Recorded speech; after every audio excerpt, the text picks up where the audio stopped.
Live from 50th and Capitol Avenue in the Big O. This is Gary and Matt on 1620 The Zone. 1620thezone.com and 1620 The Zone TV. Now, here's Gary, Matt, and Jimmy. All right, good Wednesday morning, everybody. It is already Wednesday. It is already Wednesday. I like. I could get used to a 4-day work week. What is a lot of people have a 4-day work week nowadays that work from home or different company or live in a foreign country. Well, I was going to say, I think we should move to Europe. Do they have sports talk in Europe? Soccer sports talk is unbelievable. But is it like is it even worse than us in terms of a lot of people just all they do is talk about the NFL and talk about football? Are they probably even a since step up? That's their sport?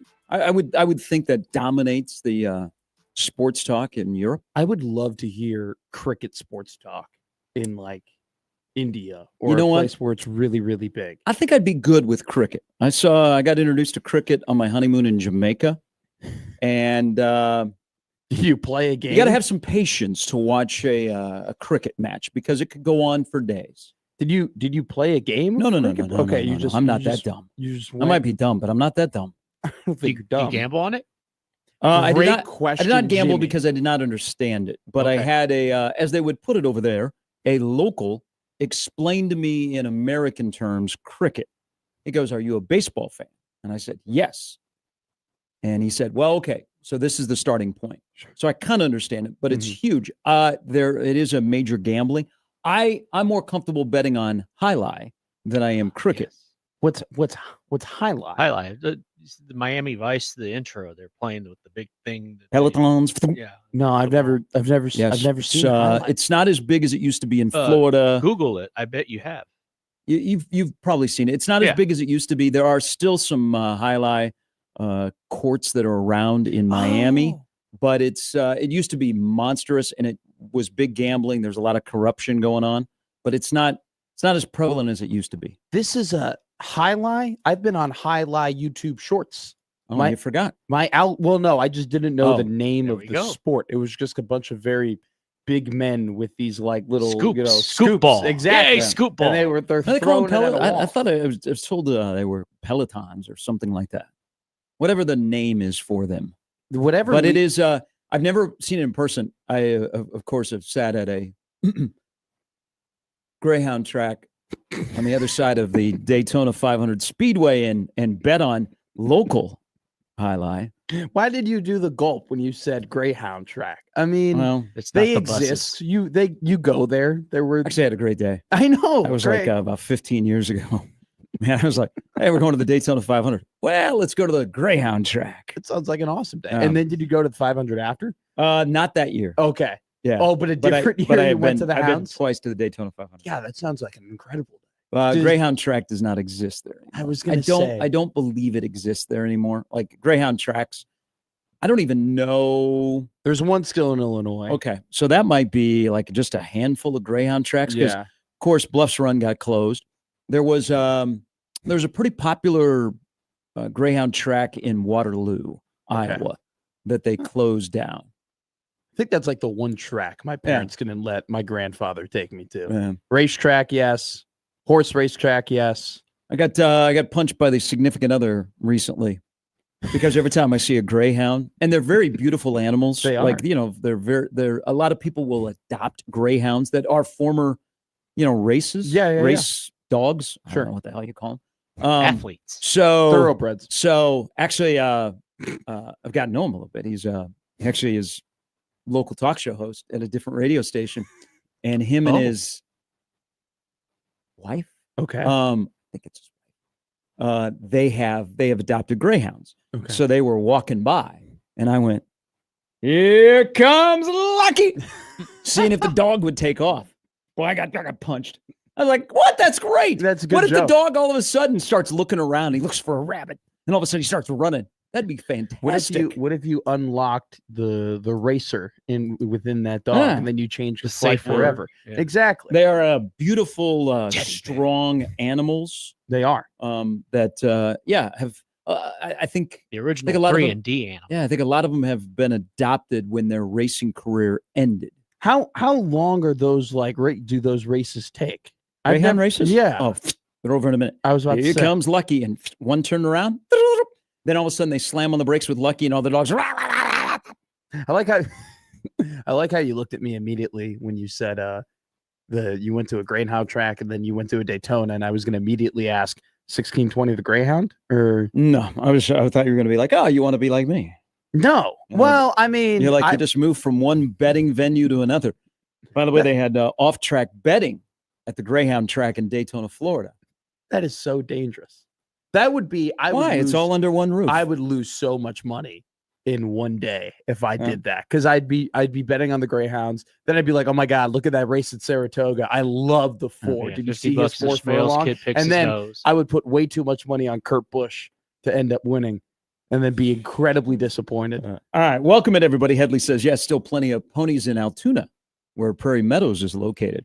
Prairie Meadows was, when it opened in 89, it was just a racetrack. It was super popular. And then, the horse racing industry kind of, Yeah. casino came in and helped it out. But to be honest, I haven't seen a lot of horse races at Prairie Meadows. I've seen more ostriches race at Prairie Meadows of late than I'm actual intrigued. horses. How many? Oh, this is- Well, because you got to do people understand that run racetracks Mhm. that your attendance is a little bit down, so you shake it up. And yeah, I've watched ostriches race more recently at Prairie Meadows than actual horses. how many animals do you think that you've bet on in your life? How many different types of animals do you think you've bet on in your And life? humans do count. We Humans are do an animal. count. Well, hold on. So there's one. Jesus, it's 6:16. what do you mean? This is a great question. I don't know, probably 10. Oh, 10? okay. Whoa, 10? Wait, Yeah. you go to turtle racing? You bet Oh. on that? No, are you saying betting or been on? No. Like ridden? Okay, first off, let's do both. That's why I responded wait, when you guys Oh, go, oh, hey, no. how many animals do you have been on? And No. Jimmy says humans, and I'm No. like, whoa, No. that's why. That's my Chicago accent. Bet. How many animals have you bet on? And then Oh. we'll get to the 10 because that's a lot. I'm asking, we're asking wholesome questions. Yeah. I was like, why did he freak out? So you got to with that? remember, I have a wild card here. I have ridden elephants and giraffes. Whoa. Really? Yes, When? throughout my lifetime. Station used to have a giraffe. You didn't. You Back didn't. in- Nobody else, as a back little in- kid, didn't go to the circus, and your parents paid $5 for you to be picked up by some stranger and just placed on an elephant. No, I grew up in the 2000s. I think That was not my allowed. my elephant riding was at a zoo. I'm a little closer to that. Yeah, you go to the mall and get that. Wait. They used to let you guys ride animals at the zoo? Yeah. That was Um, never a thing growing I up wonder for if they me. still was have that. Never, Oh yeah, they had Really? they'd had the elephant harnessed up, Oh, yeah. and you could put like 4 kids. And first of all, a stranger would be picking you up, and then you would be with probably kids you don't know, and you'd Yeah. all be squeezed together, Yeah. and you would go like around a circle riding this elephant. That's incredible. Actually, a great way Yeah. to meet girls back in those days. I was for- gonna say, yeah. like, You know, the stress of being on an animal. You've seen Speed and what happens with the bus and everything. Hey, how about that brawl last night in First Field? Was it barely So- anything? so giraffe, elephant, horse. Yes. Well, a couple different horses. So I'm Okay. counting a couple different horses. Okay, Which so you let's say can, 3 yes. different types of horses. Unicorns. Camel. Have I been on? Yes, I've been on a camel. Okay. So the giraffe one was a charity thing. Okay. Yeah, that didn't last very long. I don't think giraffes are meant to be ridden. I don't think they think like it. any of those animals that you were just describing were meant to be I ridden. remember Jeffrey. I have. Does riding on a dolphin count? Yes. Hell yes, it's an Yeah, animal. 100%. I think Okay. that's probably your coolest Yeah. one. I think my honeymoon. Flipper I and Merino? think a lot of these on my list I did during my honeymoon. I rode a lot during my honeymoon. It's usually on the Didn't- go. shh. No. That's a Yeah. that's a good. No, one. we No, you a like lot you of take horses and you go horsebacks out in the and- yeah. water. You're sprinting. Fish. You're cantering with horses in the water. It's kind of like a romantic scene. That is so remember. Were you like Yeah. Fabio with the white shirt with 3 buttons down? Yeah, I was just so afraid I was going to fall off and drown. Well, Because the people that were in charge, I don't think they were really interested in us Americans celebrating love on the back of a horse. But they did let us have the picture where you saddle up next to each other and you do the kiss and they take a picture. And, Okay. Yeah, and they sell it to you for an extra $35. I was gonna say That's never cheap. that's all. Yeah. That the whole They industry. know of, they like, got you. if you're gonna take my picture and then you're gonna make me pay for it, Yeah. I mean that's always been ridiculous. Ty says he rode an elephant at the circus.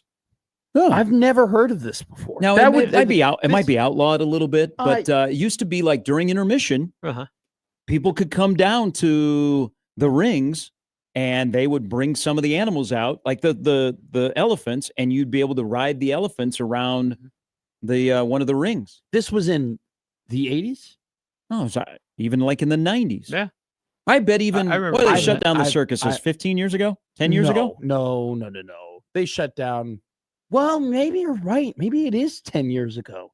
They stopped doing. But yeah, the they had to make elephants. money. Yeah. So you would make extra money. You know, they already getting you for as a couldn't little do Big kid. Top Pee-wee You now. wanted the blinking light, and you wanted the thunder stick that glowed. That by the time you got out of the building after the circus was over, it would be dead.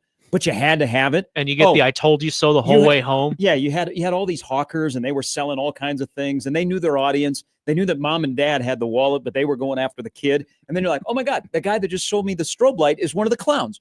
But during one of the intermissions, to make extra money, they would let you ride the animals. Was and this- do Would you like to things. pet Tiny? Was this a like a bidding thing? Like, would you No, run down with no. like $20 or would No, you you'd get in line, and they would. People were polite back then. Every kid that was in line, you'd get your ride on the elephant, and then you go back to your seat. Yeah. So how many were there ever? I never got a chance to do that, but I've read all the Babar Were books. there ever any instances Is that of 1 kids, hour or 2? If there are any instances of kids falling off said elephants? That's a good one right there. No, I mean the amount of times that I've said good zingers too, and it goes over my head. That's a phrase from Fletch. I don't. What is that? Is that a TV series? Fletch? I think that I know. I think I know that it's a TV program. series. It's a program. No, Okay. it is a movie. Major Okay. motion All picture. right. I'm Okay, there. We're getting there. Yeah. Actually, ironically, I think the he'd like it. star of that movie He's from is coming to Chicago. Omaha here in a little bit. Adam Sandler. Yes. Yes, Adam Sandler Well, was isn't in Adam Fletch. Sandler coming to Omaha? I'm just saying. I'm Um, pretty sure Adam Sandler is not in Fletch, but the gentleman that is the key character in Fletch, Not Don Rickles. National Lampoon's Christmas Vacation, there is going to be a showing here in Omaha, and Chevy Chase will be here afterwards to discuss the movie. Christmas Vacation. What to discuss? What Discuss about how awesome it is. Yeah, I was about to say how what it makes you feel good. but Makes like you feel what, young what again. is there to discuss about Christmas Vacation? You wouldn't want to go to a movie that has become like a cult following, Listen to him and then tell you have the stories. main character. You can have him tell stories of him and Randy Quaid. Sure, Before Randy Quaid saved us from the follow aliens. That. I follow that. I Yeah. think that's a very Yeah. cool experience. And if anyone were to go to it, I'm not making fun of anyone going to it. It's just very much. It's a comedy. You Why know? didn't he It's- crawl out it's- through Rusty's It's funny. the hole It's- after he made it? I don't need like a breakdown of like this. You know, the symbol. Or You don't like significance stories? Of, You don't like Chevy, who has gone through it. I think he's had some health issues. Mhm. I think he's doing better. He was somewhere like a month ago. Him and Randy Quaid actually reunited, and Chevy looked pretty good. When he was for Saturday Night Live's 50th, Mhm. he looked pretty good there. Yeah, you don't want him telling backstories of how things happen. I think that would be really cool if you How just maybe went he to like- I thought he liked stories. Well, Yeah, if you just I went like to a stories. You Chevy, changed in if- the 6 weeks well, I'm You gone. don't like Oh, stories? You I told me you love like stories stories. coffee. I Now you love don't like stories. stories that are told by Chevy We love Chase in stories Omaha? coffee. No, I'm not saying first off, a Q&A of Chevy Chase, if it's just like, hey, we're going to have a 2-hour Chevy Chase Q&A. No, you're going to watch the movie It'd be with him, really and then you're cool. going to have a Q&A.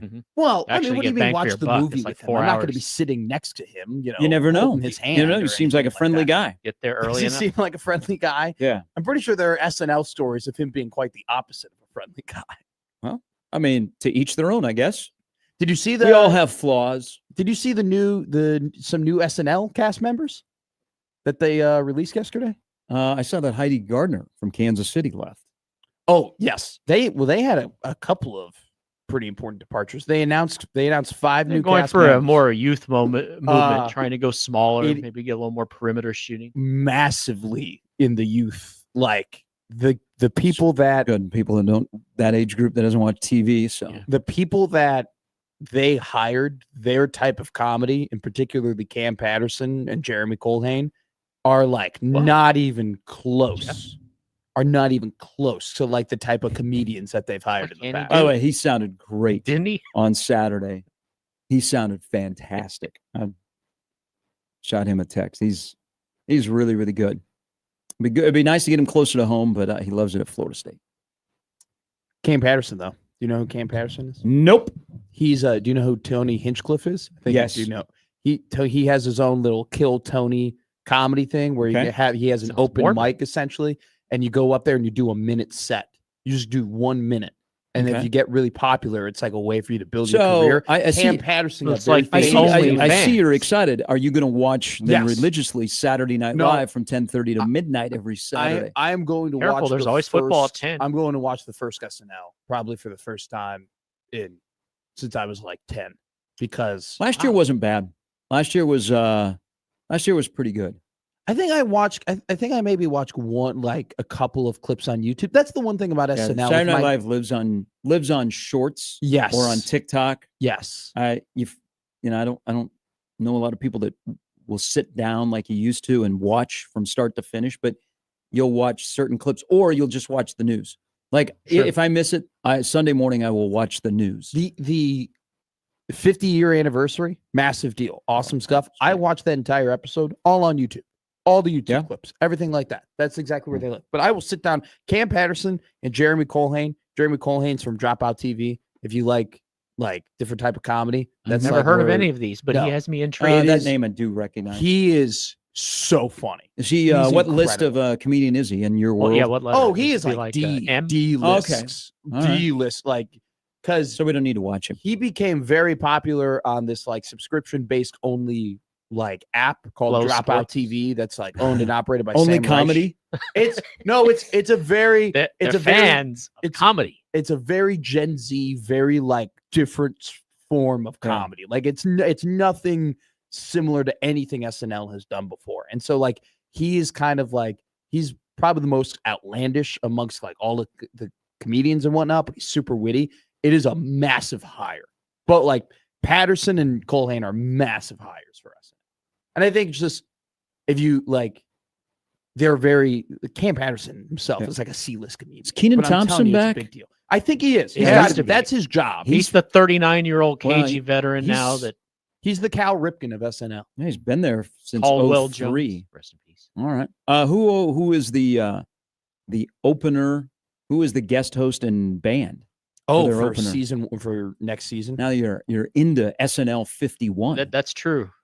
More Hang on, people look it up. riding animals on the stream. Good morning, everybody, on 1620 The Zone The new TV. podcast. Headley says he rode a tortoise at the reptile garden in South Dakota. How?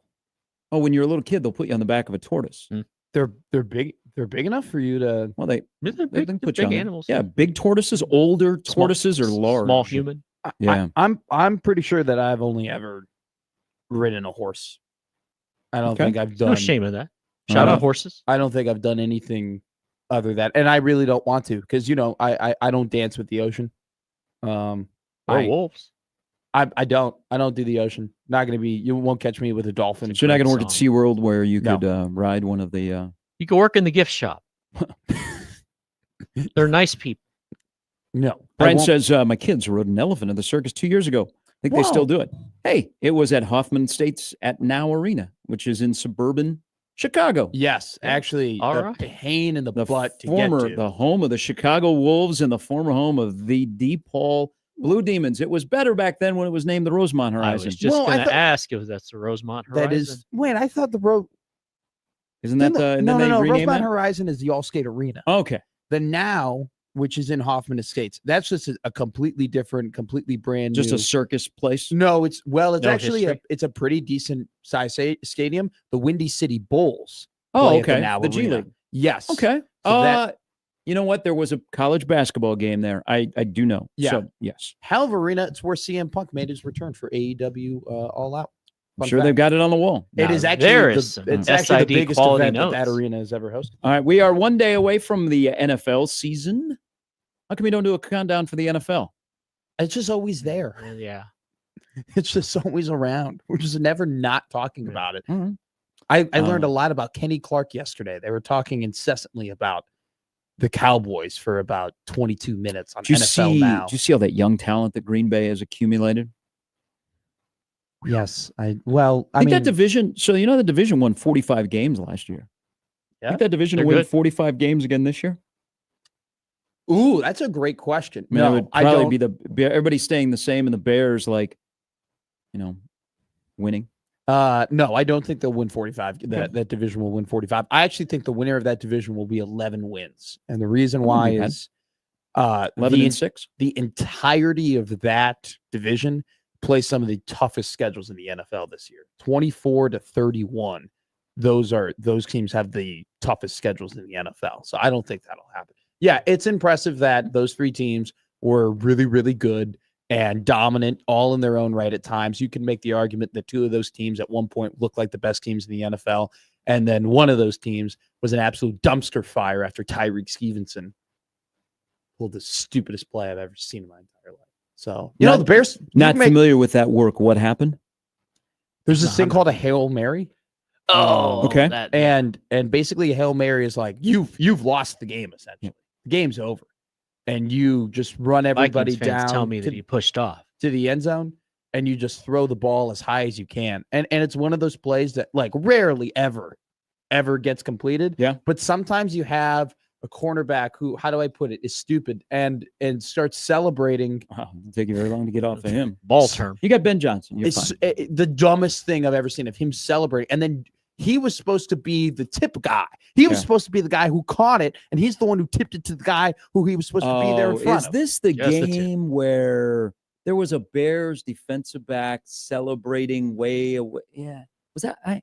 Thanks for reminding me, because I got a little foggy on that. Just how do you lose a game like that if you're the Chicago Bears? That's what we're all asking each other. All right. Coming up on the show, Jay Moore will stop by at 8:30.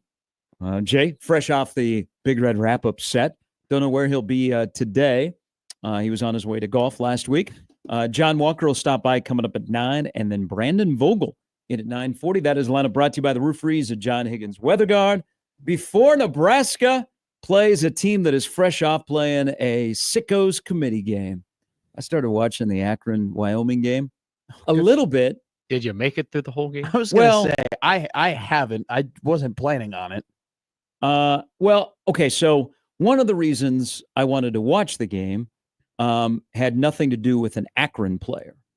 I wanted to watch Sam Scott, who is from Omaha Skutt, who has turned into a really good running back at Wyoming. And I thought that the game was in Laramie, which would give me feels because there would be some nice visuals. Snow. The game was in Akron, and that was a Sickos committee game. What? So Akron comes off of that and comes to Lincoln as a 5-touchdown underdog. They're not very good. Okay. Now, defensively, and Wyoming might not be very good. They kept Wyoming out of the end zone until late. Okay. 85 Bears. Don't use the 46 defense on Akron I tips. Okay. I think I have a better understanding of why Akron head coach Joe Moorhead is 8-29 as a head coach. The Joe Moorhead. And they've only won, even the TV guys gave the stat. I think they've won 11 games in the last 7+ years at Akron. How did our boy Ben Finley look? Well, he threw a really bad red zone interception. Okay. Yeah. I thought you were going to say he threw the ball. No, he The ball was thrown.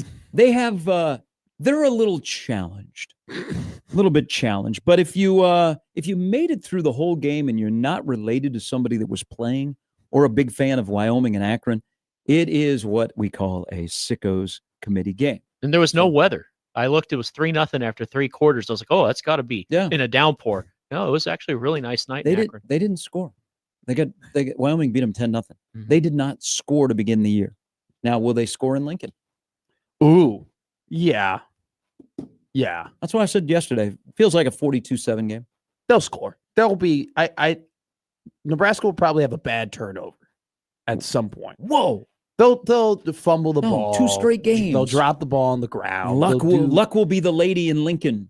2 straight games. They'll do no turnovers. Watch Dylan. Dylan will throw like a one read out route, like the throw that he missed against with Emmett to begin the game. They'll pick it off. They'll get down to the 5-yard line. Nebraska will stand up, and then they'll kick a field goal. Will be ringing off the hook. Hey, as long as how do we let 3 up? Hey, as long as he hits that wide receiver in stride, and it's the wide receiver's fault that they fumbled, I'm okay. Okay, I'm okay with that turnover.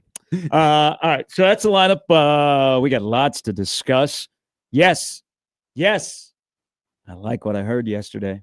Also, we have to redefine what people say is a brawl.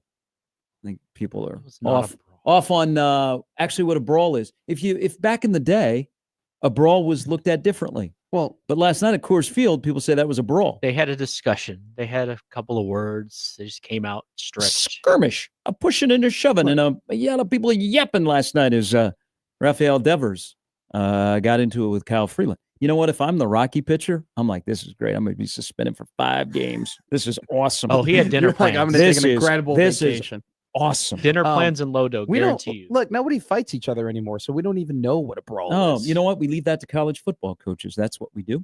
All right, 35 past the hour, off and running. Glad to have you in on a Wednesday. Yes, it's already Wednesday. These 4-day work weeks, I could handle this. You could get used to it. But what do you want? The front end or the back end off? You want a Monday off or a Friday off? Oh, I would take the Monday off. I would take a long 3-day weekend before I take a short 3-day weekend any day of the week. All right. Any opportunity to get Sunday to feel like a Saturday. Okay. See your reasoning there. Maybe it'll be a poll question. When we come back, the best 3 things that we saw or heard from yesterday. And my God, Dana. I like Dana. Dana just kind of subtly, he wasn't intending to do this, just crushed somebody that is on his offensive staff, in my opinion, yesterday. We'll discuss as we roll till 10 on a Wednesday edition of Gary and Matt with Jimmy on 1620 The Zone.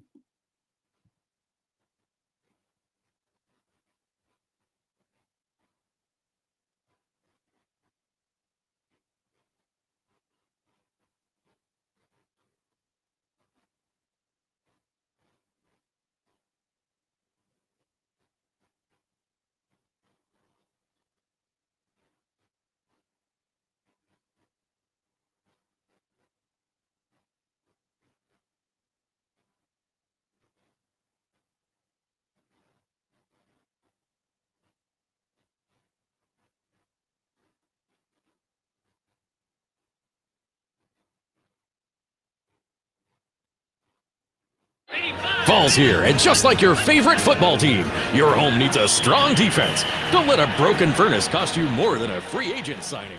Skransky Heating and Cooling has kept Omaha homes like yours comfortable.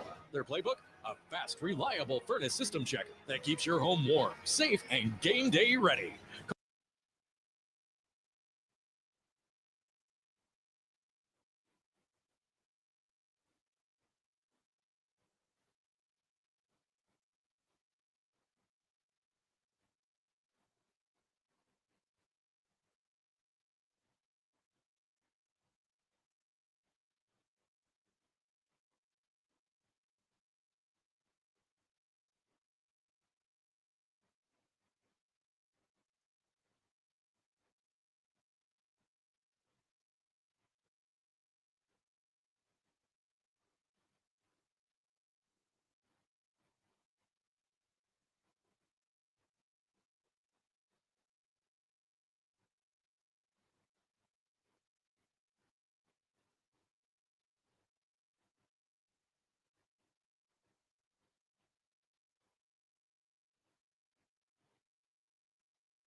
All right, ride them, love them, do whatever you want with them, own them. Welcome back in, Gary and Matt, with Jimmy on 1620 The Zone. To what are you referring to, my friend? That's the name of the song. Okay. You're a big Nickelback guy? Yeah. Oh, Animals. Yes. I didn't hear the song. Okay. So So there's an excuse. they- We should be in college football. Oh, we lost. We're broke. no, their encore at the concert in Lincoln, the Nickelback concert in Lincoln, Yep. was Animals. Okay. And it was an awesome. Like they had fire and they had pyro and Kids like fire. like the whole but the whole Shout out concert Arson. was pretty mellowed out. Like they used like Yeah. the screen a lot, but they were kind of, it was a regular production. Wasn't like the Rob Zombie Dude. show I went to last summer. They blew the budget. They blew the budget on Animals. They were like, this is where we're going to show like we actually still make money in Canada. Mhm. And so it's probably Steve Nash, it's probably the highlights, best Joe song Carter. I've seen performed live. That Animal song. You're a man of many concerts? No, I just tell everybody Make all festival. about all the very few concerts that I've been to. It was a good song. Incredible. I'm okay with Nickelback. I'm probably not going to go out of my way to go see him. I would have loved to see Linkin Park. I heard Linkin Park Oh, yeah, Friday I heard night they was were here. awesome. They were really, really good. Hope people that won tickets here from the Zone enjoyed their time. If you are in Omaha today and you're listening to the show, thank you very much on 1620 The Zone, on TV, the app. Hell, just stop by at the station. We're at 50th and Capitol. Please. This is a morning to keep your head on a swivel if you are driving. It is Wednesday, so stoplights that are red and stop signs that also happen to be red are non-existent if you are driving in. Also, you may be somewhere this morning that 10 hours ago you were driving on that piece of street, and the next thing you know, it's closed. It happened to me this morning. And I'm like, I just drove on this. And then I was thinking, well, maybe there's a water main break. Nope, just closed. Just straight up. Just straight up closed. Why? What is? I'll get an See, IndyCar this race. is happening, but this happens on Dodge a lot too, where all of a sudden they have all the cones up and they tell you to move in one lane, and they're like, it's all scrambled, and then 2 days later everything is gone. It's like no one's ever been there, and then 3 days later they pop just right back up. Like I would love to know the Played a lot NDOT of games schedule. like that once. I think Road you blasters. can look it up online. I will say some of this road construction that I encounter, and I know I'm whining here. This is the third world problems. Well, construction sucks. I will say I do enjoy some fresh blacktop. I like driving on See? that fresh blacktop. It smells Isn't it good. nice. The car drives a little bit better. Yeah. You kind of feel different. The Tar. road looks different. Just the feel. I like me some fresh blacktop. Is that like? That'd be a great. Is that an candle. alternative to freshly mowed grass? Not even in the same ballpark. Yeah, I just I'm love not It'd be driving closer on to my like grass. gasoline. No, but I'm talking about like the smell or like the love of it. No. You know, No, it's different. you don't like a smell of good asphalt in the morning. That black asphalt, man. Tire stores. I mean, underrated smell. Hey, when you drive on that and you go from a bad road and all of a sudden you're on that and all of a sudden it's smooth. So I do appreciate You're they've not in torn up. Missouri. They tore up a pretty important stretch of my commute, Okay. and it has Mhm. fresh blacktop, and I'm like, yeah. And the Have- lines pop The crisp. when my headlights hit them at 5:59. Have you ever encountered red asphalt before? I have not. Like I've never heard of red have, asphalt. Have you driven out sounds of like a have condition. you driven out of O'Hare? Like out of O'Hare recently? No. Okay. So at the O'Hare International Airport and in that area, This is and this Chicago. is the only area that I know that has this. There is this like rose red color type asphalt. Okay. That is the smoothest road surface you have. Like your tires feel like you're talking about like the black asphalt. I'm telling you right Yeah. now, the red asphalt is incredible. It's like one of those. What things where happens it's- if you get a little bit of the red on your black tires? I don't know if there's like paint or anything like that. Okay. I don't think that that's like a All right. like a worry or like a residual effect. I think it's just like you get on it and you feel like you can go a million miles an hour. Do we have an asphalt expert, Jimmy? No, but better. I think we have breakfast. Oh, yes. Golfer Gary is stopping by this morning. All right. The best three things that we saw or heard from yesterday. Y'all are welcome to chime in as well. Yes. If you have something that you did not hear from us. Yesterday, Mike Gundy went ahead. Whiner. And he ended up doing a skit commercial. Yeah. That imitated his "I'm a man, I'm 40." I did see that. That was really, really funny. I thought it was I love creative commercials. I just always appreciate advertisers who take the next step and doing some creative stuff. That was very good. Husker Vision. So Husker Vision is a really cool department for the University of Nebraska that does all their game day stuff, whether it be for basketball or football. It's also an incredible program for students. They do a great job of hiring students, training students, giving students opportunities to advance their careers and add that type of stuff on their resume. They got a brand new studio. It was more than just a studio, my friend. Studios. It is a major multimedia area. Yes, an insane investment that has all of like the cookies and goodies and toys, whether it be taking pictures for recruits or doing stuff for the current team and editing stuff and all that. It's incredible. So happy for the people who work for Husker Vision, who do incredible work in general for the athletic department, for them to get that. And then the third best thing I saw, number 1 Elkhorn North girls volleyball. They defeated number 4 Gretna yesterday. I want to give a shout out to Reagan Walrath.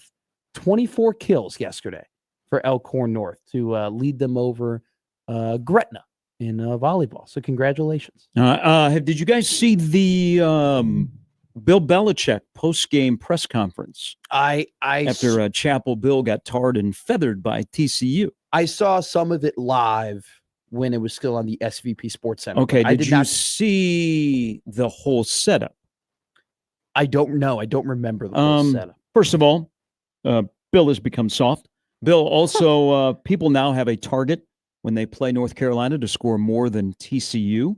So good luck with that. Everyone is going to be on to hammering North Carolina.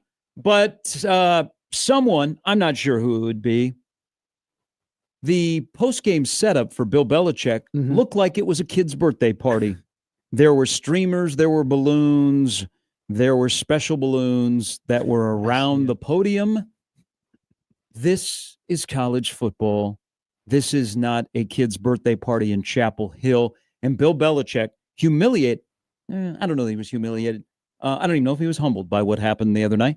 He had to stand there while people were staring at these balloons, and it looked like it was supposed to be a celebration, but TCU messed up their celebration. You don't like a balloon bouquet? Okay. This is Bill Belichick. This is college football. This is not a 24-year-old's birthday party to have fun with their glam girls who are turning 25. That's not that balloon bouquet. You find that at every single gender reveal possible. Yeah. That is the class. I think they just asked for the gender reveal. They revealed the gender of North Carolina football, and people went, who could have seen this coming? The other thing, number 2. So if you are looking for a favorite team this weekend, and it's not the Oregon Ducks, who are going to smoke Oklahoma State, when has Dan Lanning, when has he had his cape pulled on that he hasn't turned around and just beat the living snot out of the team that did that to him or said stuff about him? Great point. Mike Gundy has chosen Dan Lanning as a guy to go after this week ahead of Oklahoma State. So if you like Oregon, I got a better team. If you're not rooting for Idaho football this weekend, I can't be a friend of yours. So last week, Idaho played a close game against Washington State. They lost 13-10. They had a little skirmish after the game. Okay. Now, it is Egg Day at the Kibbe Dome, which is a interesting facility on the campus of the University of Idaho. They are celebrating American landmark. Idaho Ag with maybe the most glorious helmets known to mankind. I may be exaggerating it a little bit, but I'm just going to stick with this. They are wearing helmets that say "Fightin' Taters." They are beautiful. And I want Idaho to steamroll St. Thomas by 70 because of the great helmets, the Fightin' Taters. And I hope that anybody that's doing highlights don't say, oh, the Vandals defeated St. Thomas. They need to say the Fightin' Taters. And we'll see if this becomes a trend because, Nebraska has an Egg Day. What if Nebraska came out of the tunnel next Saturday afternoon? The Fighting Corn? They just had a corn cob on the side of the helmet. God, no. Gary, Embrace our egg. Gary, Way to go, Idaho. You know what? Sometimes confused with Iowa. No, I don't. Idaho and Iowa? Yeah. Who confuses Idaho and People Iowa? that live on the East Coast, they think, oh, instead of corn, they say potatoes. Taters. Whenever I hear taters, all I can think about is Billy Bob Thornton and Sling Blade. How did Idaho become the potato state? Because they got a lot of that's a good area to grow potatoes. But like they just because they grow a lot of potatoes. But I was your French fries. But I was going to have a bowl game where they pour French fries on the winning coach. But do they have a strong like Irish heritage in Idaho? Or Napoleon Dynamite was from Idaho. Okay, there's some Irish heritage. I mean, it's just saying, like potatoes was very much an Irish thing, and somehow it made all its way to the West Coast, which is incredibly far away from Ireland. So I would love to know how did the taters end up in Idaho? Well, they do not have the potato famine. They're in Ireland in the 1800s. They had the tater famine. They just ran out of Johnsonville had a really bad week, and they ran out of production for their frozen tater tots. Well, but they had the music that situation in Ireland was a disease that destroyed the primary food source of Ireland back in the day. It's very bad. Yeah. Well, yes, I'm aware. A million people died. Don't another wait. How am I getting gaslighted into getting guilted over the potato famine? Because this was a catastrophe. Yes, now, absolutely it was. Idaho is a very beautiful state. It is a very beautiful state. Yeah. I was Pocatello, very nice. Whoa. I was just asking a question of how did the potatoes get to Idaho? I wasn't making any jokes about the potato famine. How did your mom and dad get to Skokie, Illinois?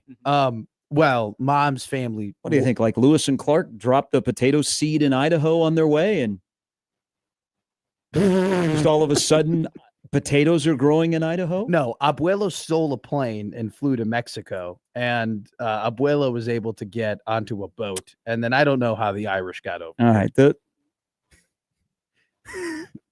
Yes, how my family got to Skokie, Illinois. Wow. Homeschool? The third thing is the best thing of the day. Anytime Teddy Prohaska talks, I love Teddy. Okay. Teddy Prohaska yesterday, and it was a great question because when Nebraska unveiled their alternate uniform for USC, Teddy Prohaska was involved. Teddy telling the story yesterday is fantastic. That they asked him, Rule asked him to go home and get some farmer clothes, maybe not realizing that, well, at one point there were a lot of farms in Elkhorn. The Prohaskas don't live on a farm, and Elkhorn I would not consider a farming community. Sure. Even though there's still some open land that is farmed out in that part of the Omaha area. But they asked him to go home and get some farmer clothes. And then he went and met somebody that had a Ford Ranger. And somehow the 6'10" tackle for Nebraska fit into the Ford Ranger, drove it around, and was the star, in my opinion, of the alternate uniform reveal. And him telling that story yesterday was so Teddy. I loved it. He's just stay healthy, my man. Stay healthy. Played a good game against Cincinnati. He was played really every good. snap. He was impressive. He's actually caused some problems for the offensive tackle position at Nebraska.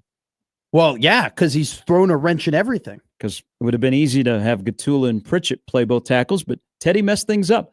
I hope he continues to mess people up all year. But thank you, Teddy, for telling that story, because he told it in very Teddy Prohaska style. It was good. It was good. But the amazing thing also is that he fit into a Ford Ranger. It was a tiny car. Yeah, and he's a large man. He's a very not as large as he used to be, but he's still a large man. All right, hour number 2 coming up. Dana Holgerson. I see what you did yesterday. Ooh, go back about a year plus. And Dana did something yesterday that I went, thank God you're here. And especially when you talk on Coordinator Tuesday. Yes. It's Gary and Matt with Jimmy on 1620 The Zone.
All right, welcome back in. I ran into a professional tailgater yesterday who I transferred a parking pass for Saturday night's game to. Professional tailgater. So it's I label him as a professional tailgater. Okay. He is a friend of mine. Okay. He goes, and I have, along with my tickets, my parking has changed this year. So we're in a different area. Oh, okay. And I sent him and I said, hey, this is not where you usually go. And he's like, okay. He goes, but I got a question. And I said, I don't know. I don't know the people around you. Okay. Oh, never tailgated there. He goes, can I back into the spot? Because he is a guy that will back into the spot. He doesn't want to pull into the spot. He wants to back into the spot so that when the game is over, he can get out quicker. So he's like, what do you think the size will be? Like if I don't get there, if I don't get into the lot until 5, do you think it'll be packed where I will, have to mess with people as I'm trying to back up? Because he goes, if I can't back into my spot, he goes, I might just have to find somewhere else. And I was like, that is I'm thinking about, I actually might enjoy the Killigan song this year. And you're telling me, can I back into the spot? So, first off, that's actually kind of surprising. That he would like the Killigan song? No. Hey, I'm starting. So the thing with the Killigan song. Seriously, how long was it gone? See, the Killigan song is there. It's after the first quarter. Right. Okay, here's the thing. The Killigan song should just play, and they should leave the god-awful mascot off the field as he's driving around shooting T-shirts. I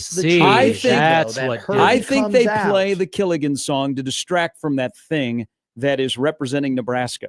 That little fluffy thing that, by the way, did you see he ran away from me last Thursday in Kansas City? Did. He saw me and he was like, he's heard the hate. He's heard all of the. He's heard all it has the. Nothing to do with the person that's inside the costume. Well, the costume is. The costume is. Does he know too. that though? The costume is feelings too. I've let my. The costume is. We got some Matt, work. I think you need to get that. We got some works. No. The people that are inside of it are fantastic. They do a great job. I feel bad for them. Because then when you're at the end of your career, you got to reveal that I actually was in that costume. But the Killigans is supposed to be like a distraction. Okay. So you don't pay attention. Mm-hmm. But I'm actually that when that first Killigan song hits of the year, it just hits a little bit different. So I'm thinking, you know what? Light show Killigan, 6:30 Akron, weather's going to be great. This is going to be a banger. And I got a buddy going, can I back into the spot? I'm like, who thinks about that? That was a rap for a second that you were dropping. It sounded like we didn't sound like a Lin-Manuel Miranda freestyle. First off, the being Herbie Husker, pretty damn good gig. Can't tell anybody.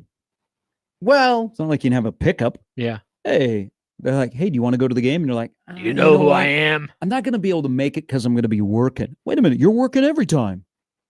There were certain excuses what's her name that were made that were actually really funny when people did ask that question. And when I did know the identity, it was made very clear to me that I could not tell people that that person was Herbie Husker. Well, they already violated because they can only tell like immediate family members. It's like Fight Club. Well, see, they should have fired that guy then. He gave it up. I found out through a different group of people. Okay. Oh. The cartel. Okay? And I told him, I go, you Herbie? He goes, no. I go, who's that? Hey, are you Herbie? He goes, you can't tell anybody. Like he whispered in my ear, like we were doing like a deal or whatever. And I was like, how sick is it? And then he told, you get to go to games, you get to travel on the road, you get to hang out with cheerleaders, you get to have a good time. He dated a cheerleader for like. Did she know that he was? Is that a violation? No, he's not Troy Aikman. So cheerleaders can date other cheerleaders? Company Inc. thing, yeah. Oh, I get, because Herbie Husker is a cheerleader. Okay. So I guess I don't think it's against the rules. Hey, I'm corn cob. Keep it concealed. You can make it. Get to go to school for free being a cheerleader or a dancer or a mascot. I'm all for that. That's a really good deal. Those lifters, the guys for the Husker cheerleading who lift the women up, they're strong. I've seen them at. Oh my God, I've seen them at the rec center. They are moving weight more than anybody else at the University of Nebraska. Right? Oh, Like nothing against them. I have a full respect for them. They're doing things that some couldn't do or wouldn't want to do. those guys are so strong. So strong. Colin writes into the Equitable Bank inbox where you can join the party. Gary at 1620thezone.com or Matt at 1620thezone.com. He said a quote unquote professional tailgater that won't show up until 5 for a 6:30 game. SMH. To be fair, his daughter is playing volleyball. So he has to. One of the things he asked is, I'm showing up at 5. Can I back into the spot? But his daughter plays high school volleyball. I respect his game planning. He's just trying to have a plan. See, but isn't having the trunk open kind of like a veteran, like a good tailgating move, is a little bit of like a shade? You open up the trunk, then you put the table right down in front of the hatch, right? And then you put your tent up. So 92 Taurus, yeah. You got the trunk, and then you have the tent, and then you have the table. Maybe you have 2 tables. Have a nice little crock pot. I gotta read this text. Okay. Good morning, Michael. He said, back-end guy is on my list of people I hope to go straight to hell without passing go and collecting 200. What's so bad about back-end guy? I think that's an incredible strategy. So what's the difference between back-end guy and pull-through guy? Gal. I think pull-through guy isn't as prepared as back-end guy. That's what I think. I think back-end guy is the most prepared guy you can have. See, okay. I think one of the worst places to try and get out of the parking lot is Haymarket Park. I think it was easier to get out of Arrowhead on Thursday night than it was to get out of Haymarket Park. That bad? Haymarket Park It's pretty bad. is rough to get out of. Okay. I don't care if it's a softball, baseball, you park there for football, hell, you have, park there for basketball. That's cold. That walk. Wake you up. It's bad. That walk from across the bridge to go to PBA. Clears out the lungs. But if you are back in guy or gal, it's easier to get out because you don't have to wait on people. You can survey the situation and you can slide into the merging quicker than, okay, I got to back out and people got to give me some space. Mm-hmm. Well, it's all about time. I think if you're a good driver, you can back out pretty efficiently. Like if you got no one there, you can send it. You can put pedal to the metal and you can get out. You can whip her around. Sometimes I don't want to have to rely on my camera. Look, if you're just I want to rely on the eyes. Thank you, Kugler Vision. They never lie. If you're just backing out though, and there's a car there, you can just back up to their fender and just be like, "You gonna hit me or you gonna let me come through?" Sometimes you just have to lay the gauntlet down. Yeah, but people are angry these days. They're not as they don't understand the zipper. They're not hey giving you the wave. Heck, you know what? When you let somebody in nowadays, they don't give you the thank you that you can see in the rear view mirror. When they're walking across the street, if I stop my car, if I'm at the gas station, there's not a crosswalk at the gas station, okay? And I stop my car and I let you go.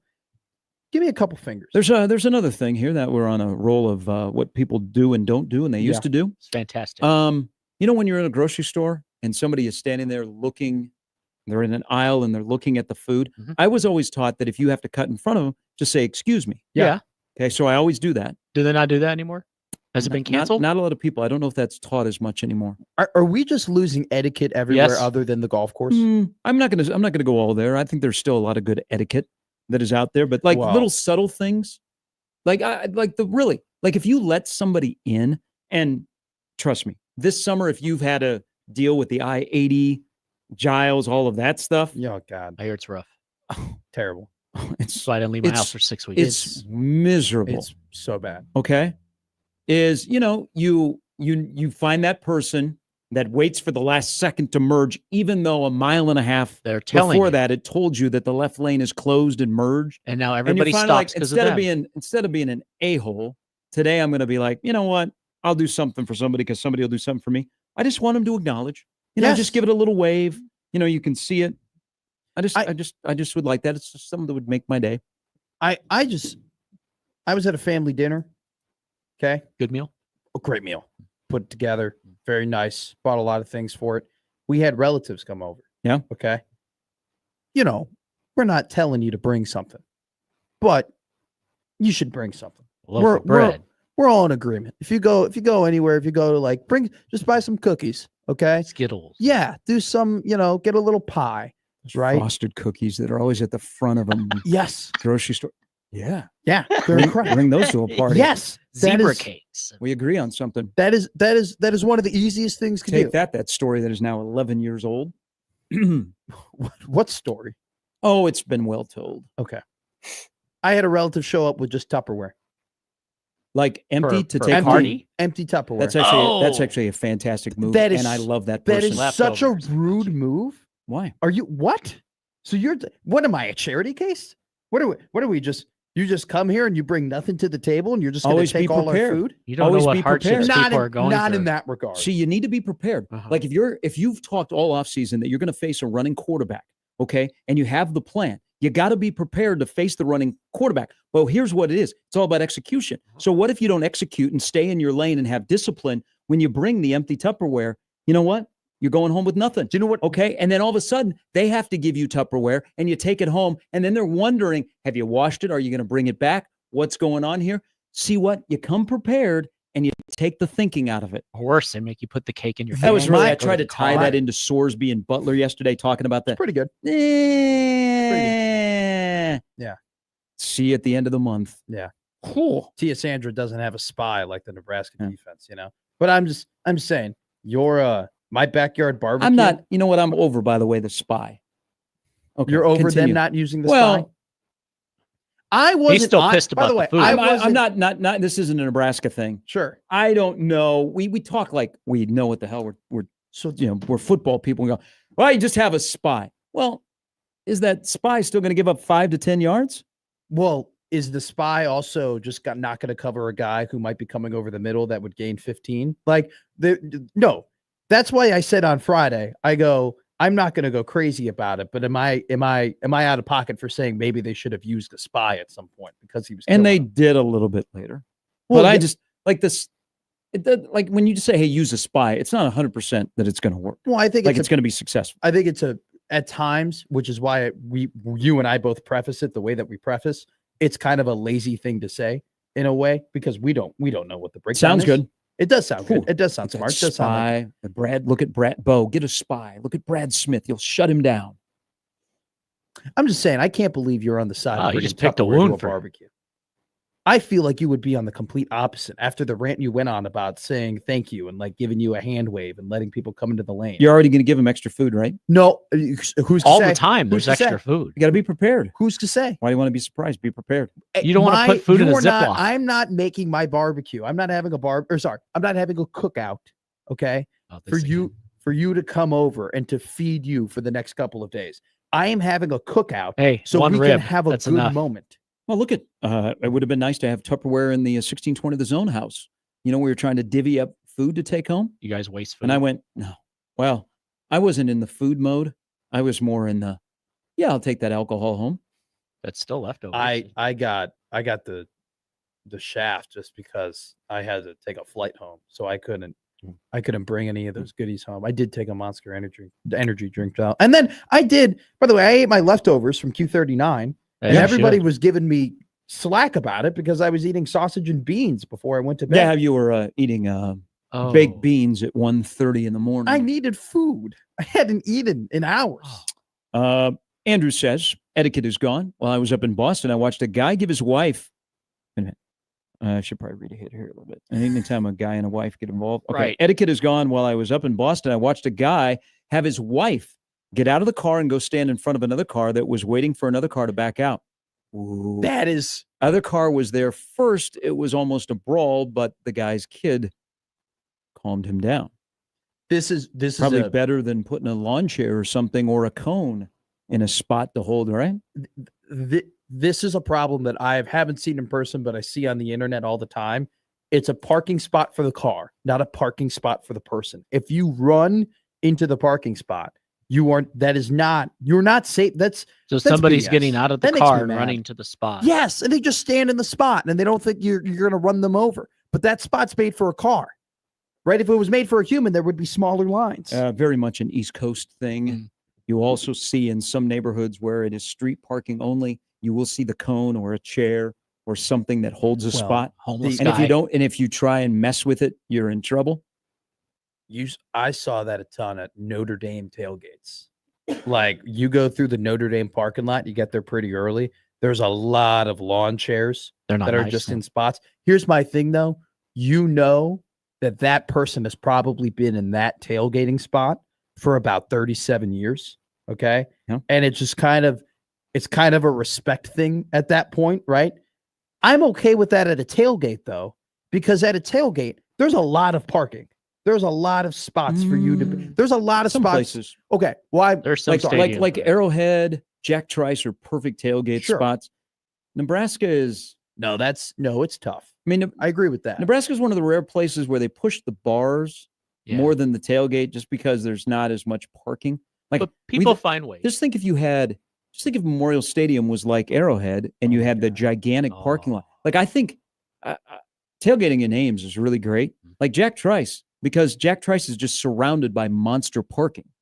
Whether you go over to Hilton or by the athletic rec fields or the other end zone that is away from their football facility, those are more ideal. Like in the South. Oh God. But I also, like with Nebraska football, tailgating, we love tailgating and we find a way to do it, but it's not like part of the fabric of going to a Nebraska game is I'm going there to tailgate because the tailgates are so great.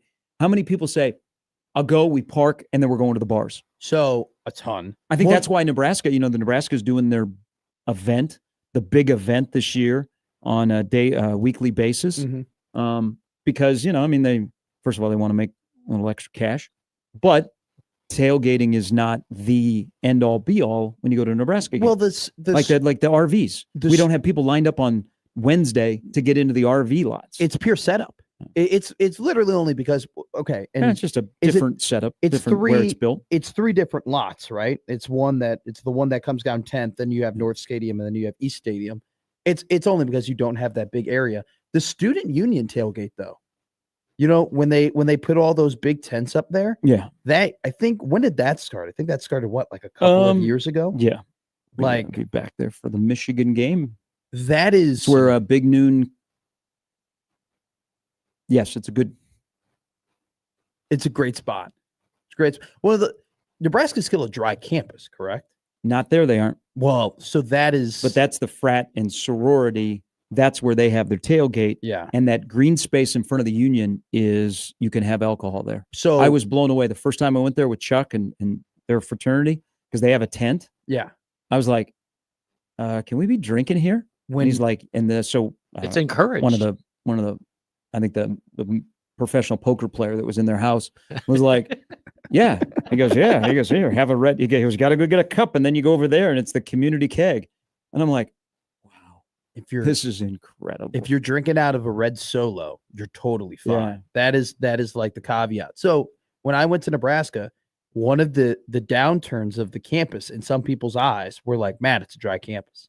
It's not a wet campus. Like, you're not going to have as much fun.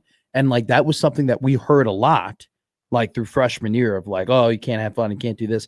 Sophomore years, when they started doing those student union tailgates, that first game, when that happened, everybody was like we thought we were committing the biggest crime. We were like, what the hell is going on? People were going up to like police officers and being like, are we cool? Like, are we okay? And they're like, yeah, you're totally fine as long as you got in the red Solo cup. That's been a big development. 1 foot inbounds. Like parents' weekend is Michigan.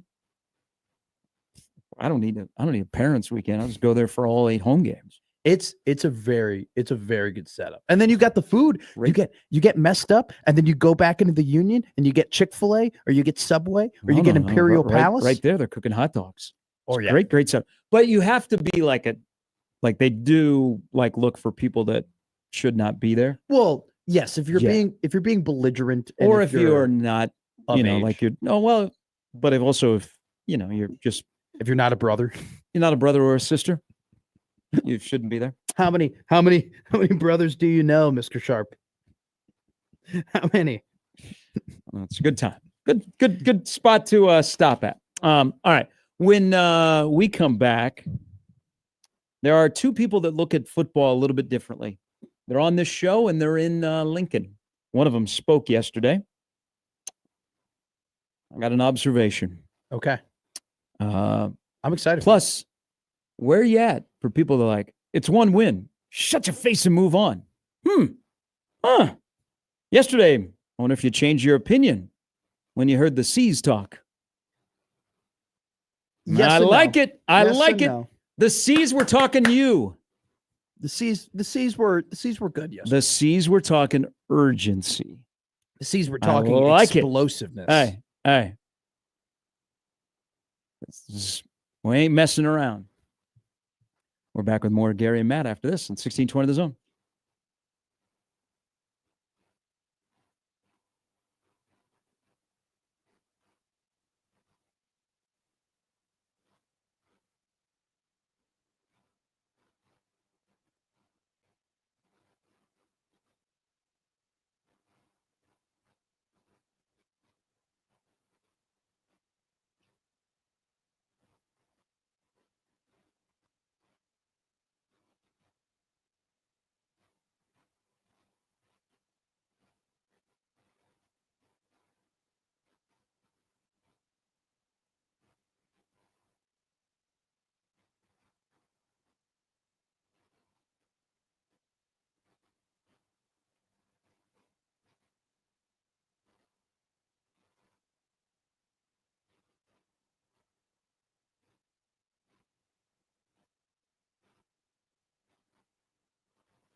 All right, a couple emails here. Matt, who is from Eastern Iowa.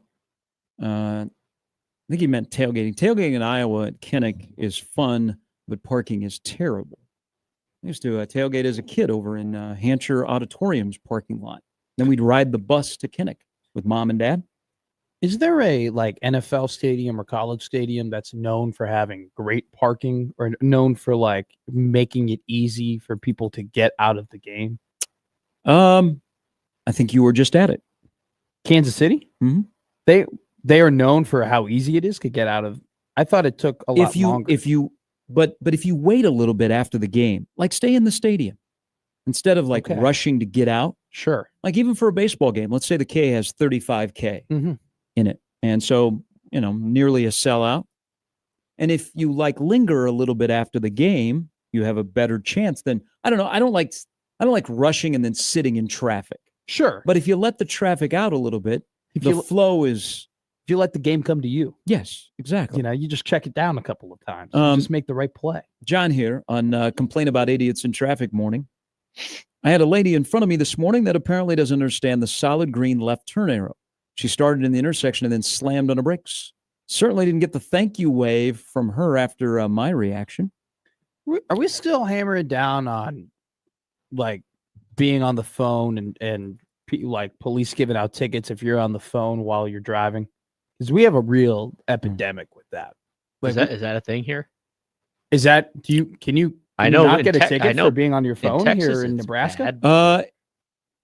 In Iowa, yes. I don't know if they passed that in Nebraska. Oh, really? No. I know it's been discussed. I don't know for sure. I thought that was like a universal type law at this point. No cell phones in school, no cell phones in your car, or safe cell. Well, hands free. Cell phone in school, like I can kind of get both sides of the argument. Questionable website. I don't understand like the whole. I don't think there's any explanation for like being on the phone at a long period of time. I'm not going to act as if I don't pick up my phone and look at it if I'm stopped or if I like want to change a song or something like that. But some of these people are literally doom scrolling, just staring down at their cellular device while they're driving. I mean, that's ridiculous. Or they're watching a program. Well, you can listen to a program. No, they're watching movies on their phone. Yeah. You haven't seen that before? I haven't. Yeah. No. God, no. Keep your eyes on the road. All right. Buckeye Ross writes in about the AP poll, where Ohio State is number 1. I don't know why LSU is not number 2. Little Big Ten bias, huh? LSU should be number 2. Ohio State's number 1. Ross not happy with Robert Cessna from the Bryan College News, covers Texas A&M. He had Oregon number 1. Idiot. That's Ross. Same with the radio guy from South Carolina that has Ohio State number 4. We like the Idaho Statesman, M Live, Hartford Courant, and the San Jose Mercury. They all gave Nebraska a vote, 24-25. 14 voters had Alabama off their ratings. I think wasn't George Dubb and the iPhone was just getting ready to come out? The last time that Alabama was not in the top 20. It's a lot younger. 2008. They shouldn't be in the top 25. Well, I mean, we say we don't care about the polls this early in the year, but they actually kind of have a meaning. I just wish people would re-rank instead of moving up and down after week 1. Go ahead and re-rank. I think when it comes to polls, you want to be right. So that's how you put your poll together. You so badly want to be right. But why not just re-rank? After you've seen a week of ball, just re-rank the poll. In theory, you've got to vote. Shouldn't the week 2 poll be almost completely different than the week 1 poll? Like there shouldn't be any like you would think. You haven't played when you make the week 1 poll, nobody's played football. It's all hypothetical. It's all an idea. It's all based off of recruiting rankings and returning production. So you're telling me you see the recruits and you see the returning production and they don't perform, yet it still merits having a rating? It makes zero sense why Alabama is 9 spots out of a college football playoff spot after getting their butts whooped by a previously unranked Florida State team that should have been way less talented than they were compared to what the polls were suggesting. Jay Moore's coming up in an hour. It's a good regional rivalry weekend. Good job, Iowa State. You tell me how important this Cy-Hawk rivalry is. and I've seen it up close.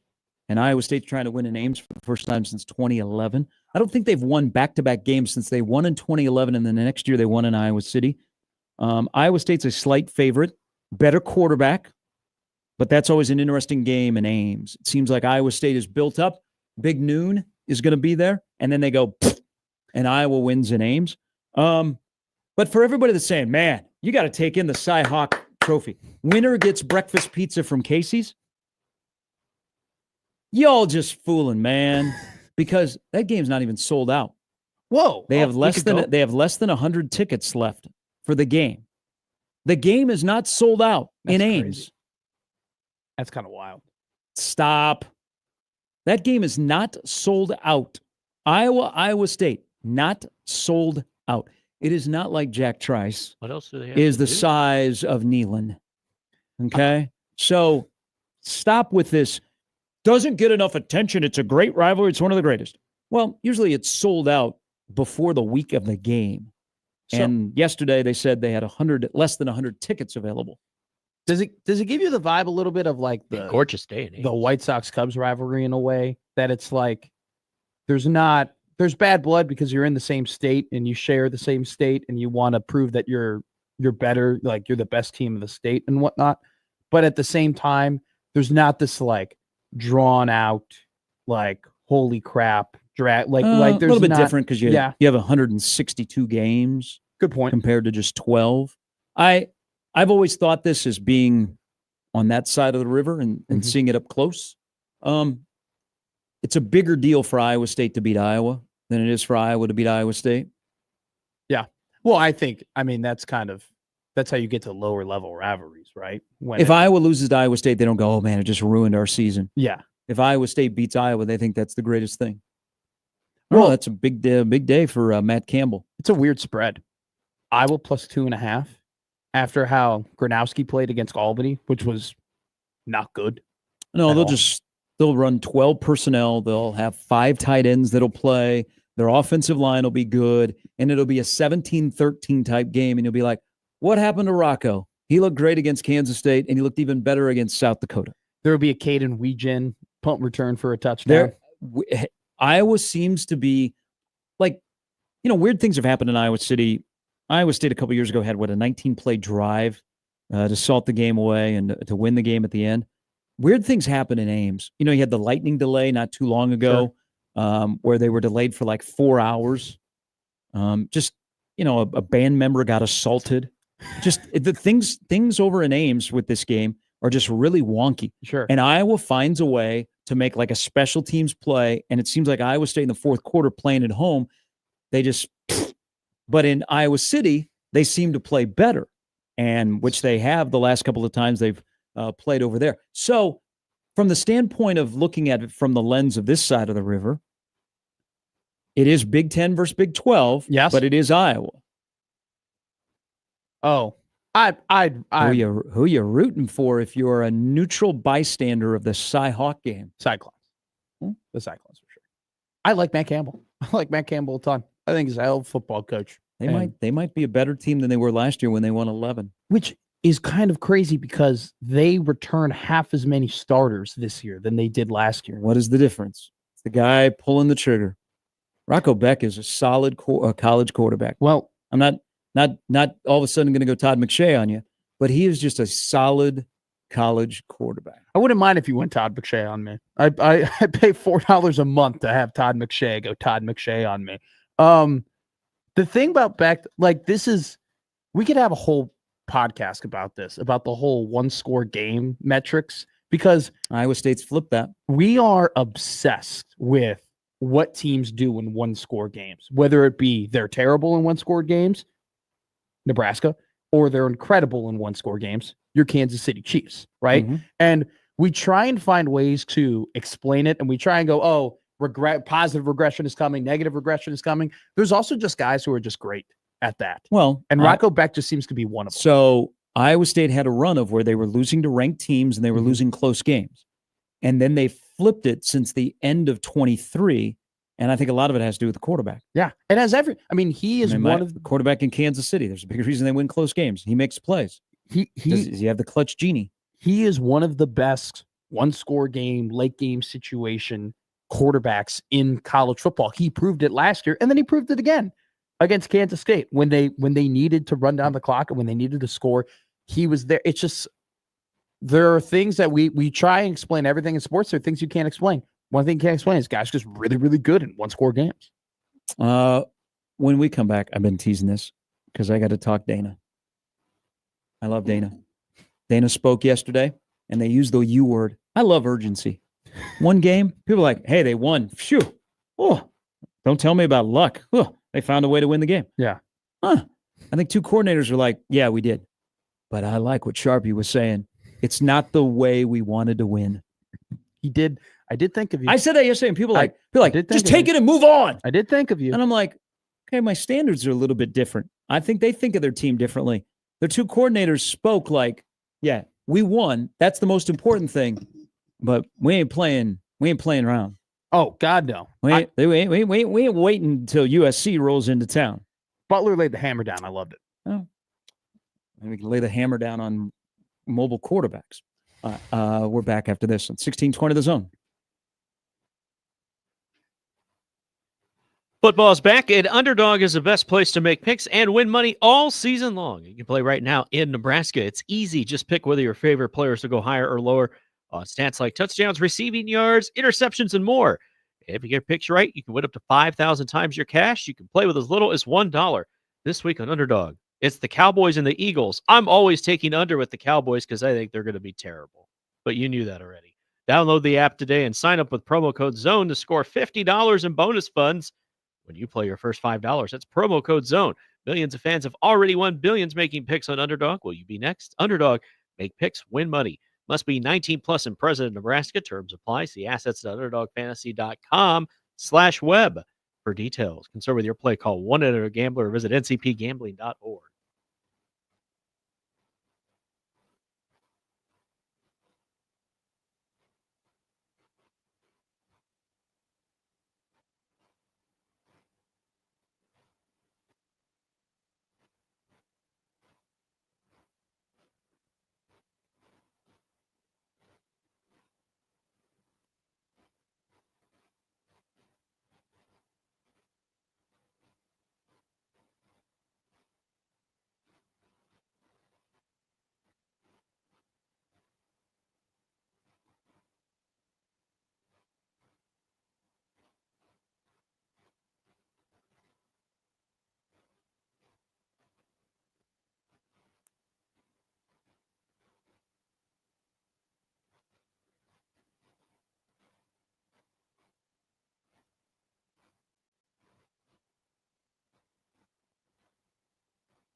All right, some good regional rivalries this weekend in college football. Week 2, Iowa State. You got the border war. KU goes to Mizzou. Guy told a joke. He had a life-threatening illness living in Kansas. Was talking to a doctor and said, you got to come to Missouri. And he said, nope. Guy passed away. Do it for him, KU. Norm Stewart would approve. Michigan at Oklahoma is the game that is parallel of Nebraska-Akron at 6:30. Then you have what Dan Lanning will do to Mike Gundy after Mike Gundy. You know, if you lose, you just say we're broke. After he went after Oregon, Dan Lanning yesterday, his little grin when he was asked about Gundy's comments, I thought Oregon may hit their head on the goalpost so much that they're going to be concussed. Yesterday in Lincoln, the coordinator spoke, have a sense of urgency. I know it's a win. Some say it's a win. Don't fret. They're like, we think we're better than that. And we're not going to let stuff linger. You know, so things that are fixable, discipline, execution, those kind of things. I'm just going to say this, and it's going to show that I'm a ball knower. Okay. I think that Dana Holgorsen and Marcus Satterfield look at offensive football a little bit differently. Really? And I think, so this is what I appreciate about Dana. And every time he has something like yesterday, and he talked about explosive plays and downfield blocking, and he threw in some metrics, it just makes the yards per play soundbite look even worse. And it reminds you that you go, Dana Holgorsen is the offensive coordinator at Nebraska. Just they approach football a little bit differently. But the whole discussion about explosive plays, I thought was kind of fascinating from how Dana looked at it. And I wonder, as he was talking about we need better downfield blocking, guys were falling down, why we didn't call more pass plays. What if Nebraska doesn't have more than one or two players on the roster that can create explosive plays on their own? And the majority of explosive plays that Nebraska is going to have in 2025 have to be schemed up. A little uncomfortable, right? Yes. But does it make sense? I think that is the difference between Ohio State and Nebraska and Penn State and Nebraska and those top Georgia. You throw in there too. Oregon, you can throw in there too. That Nebraska has got a lot of talent. Like they've compiled plenty of talent, but they haven't gotten the like game-breaking guy yet, or at least they haven't developed the game-breaking guy yet. They don't have the all right, Jeremiah Smith, we're just going to give you the ball and we're going to let you go. Hey, Devonta Smith, we're just going to give you the ball and we're going to let you go.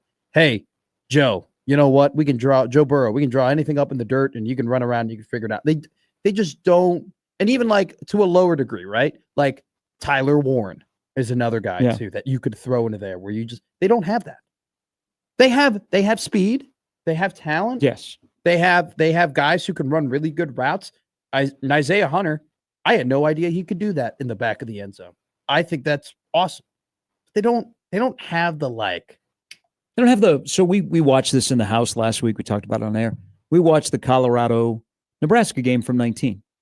They don't have like a Mo Washington where just get Mo in space and Mo's going to house it. Here's another one. Like, and it's going to hit a little closer to home, but like Wan'Dale Robinson at Kentucky was kind of like that, you know, where it's like you get him the ball in space and it's just, you just allow him to create plays. I think Barney could be like that, but let's be honest. Barney got knocked over pretty damn easily on that one end around. Like that was the guy the guy barely touched him and he fell to the ground. Well, and it kind of goes into, you know, Nebraska's got to score points and they haven't, whether it be a Satterfield or Holgorsen thing, they haven't scored. They haven't put up a big number. No. They haven't scored USC 73 against Missouri State. They haven't scored Oregon's 59 against Montana. Rule has that mindset of, hey, 17-16, as long as we have 17, that's not bad. Instead of score. But it also ties in, Nebraska has trouble finishing drives.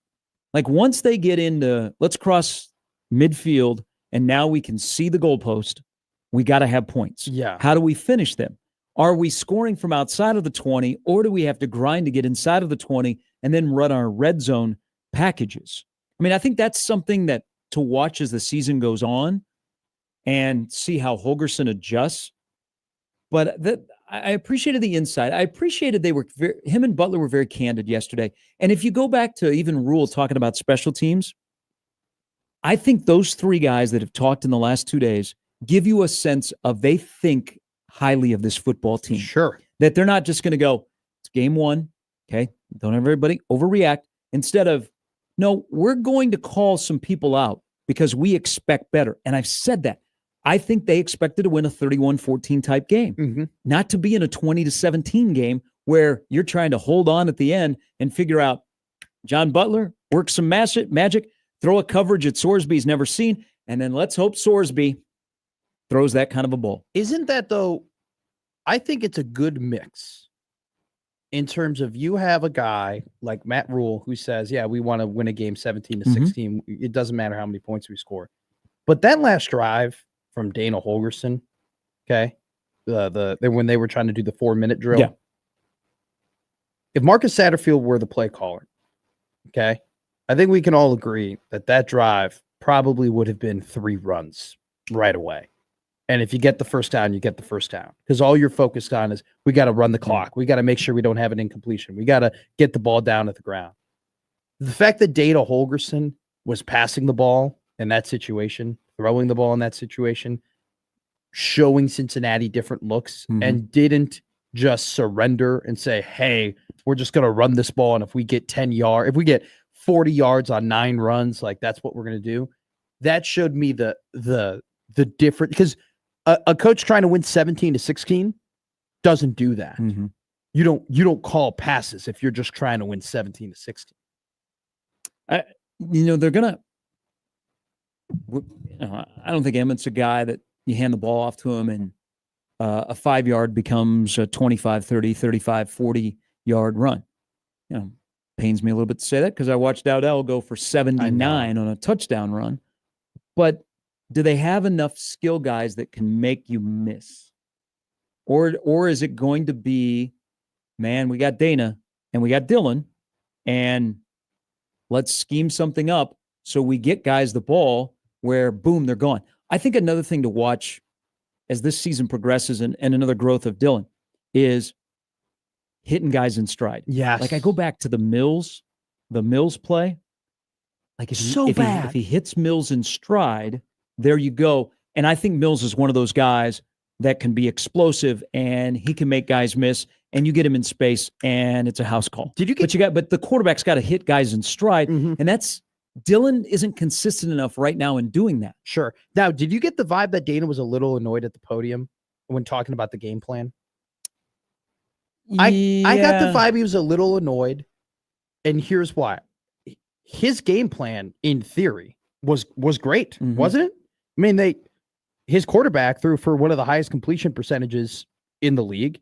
They ended up winning the game. They took advantage of turnovers, right? Like, they executed. They didn't turn the ball over. They didn't shoot themselves in the foot. Like, his game plan was there.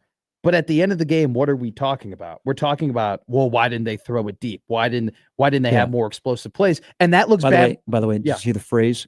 What did he say? Cowboy plays. Yeah, I like that too. But I don't know. Sometimes you want Dylan to be a gunslinger. Sometimes I'd just like to see him cook. He hasn't cooked before.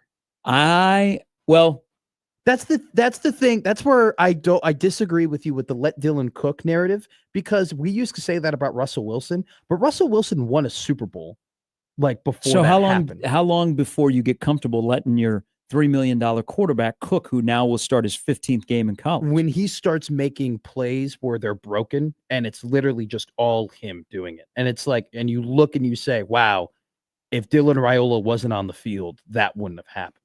Right? I think he's made some plays like that overall in his career. I just don't think he's made it consistently enough for me to say, oh, just let him go, let him loose. Dana's holding him back. Oh, no. I don't think that's the case. I think that the whole thing with Dylan is we expect a lot out of Dylan, and we're still trying to figure out what we want out of him. But unlike some previous quarterbacks, when Dylan misses, and there were 2 key throws that he missed on, or a decision where, man, if you go to Key, who's right there on 4th and 2, yes, it just seems like with Dylan, his misses are bigger.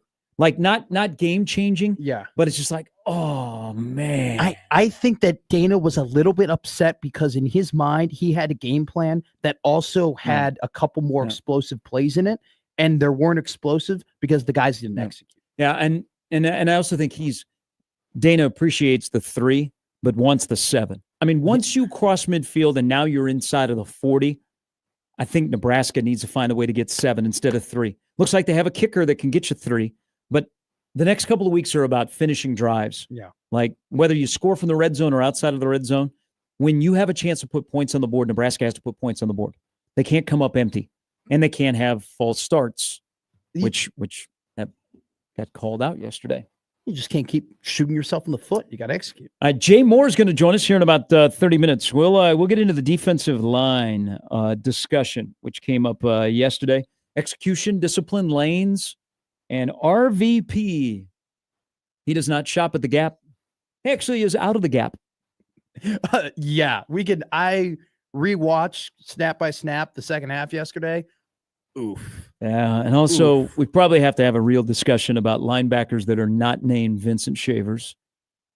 Yeah. That also played a little bit of a factor, I think, on Thursday night. All of that to come. John Walker stops by, Brandon Vogel as well in the second half of Gary and Matt with Jimmy on 1620 The Zone.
All right, for the mixed sports book over there, as we welcome back into hour number 3 of Gary and Matt with Jimmy.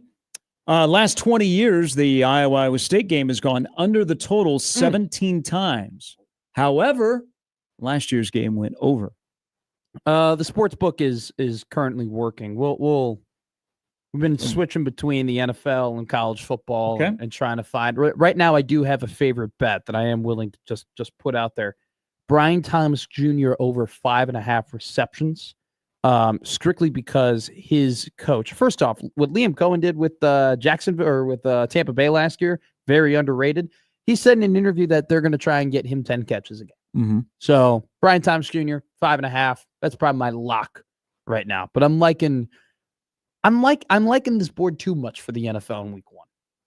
Okay, not a Buca de Beppo board.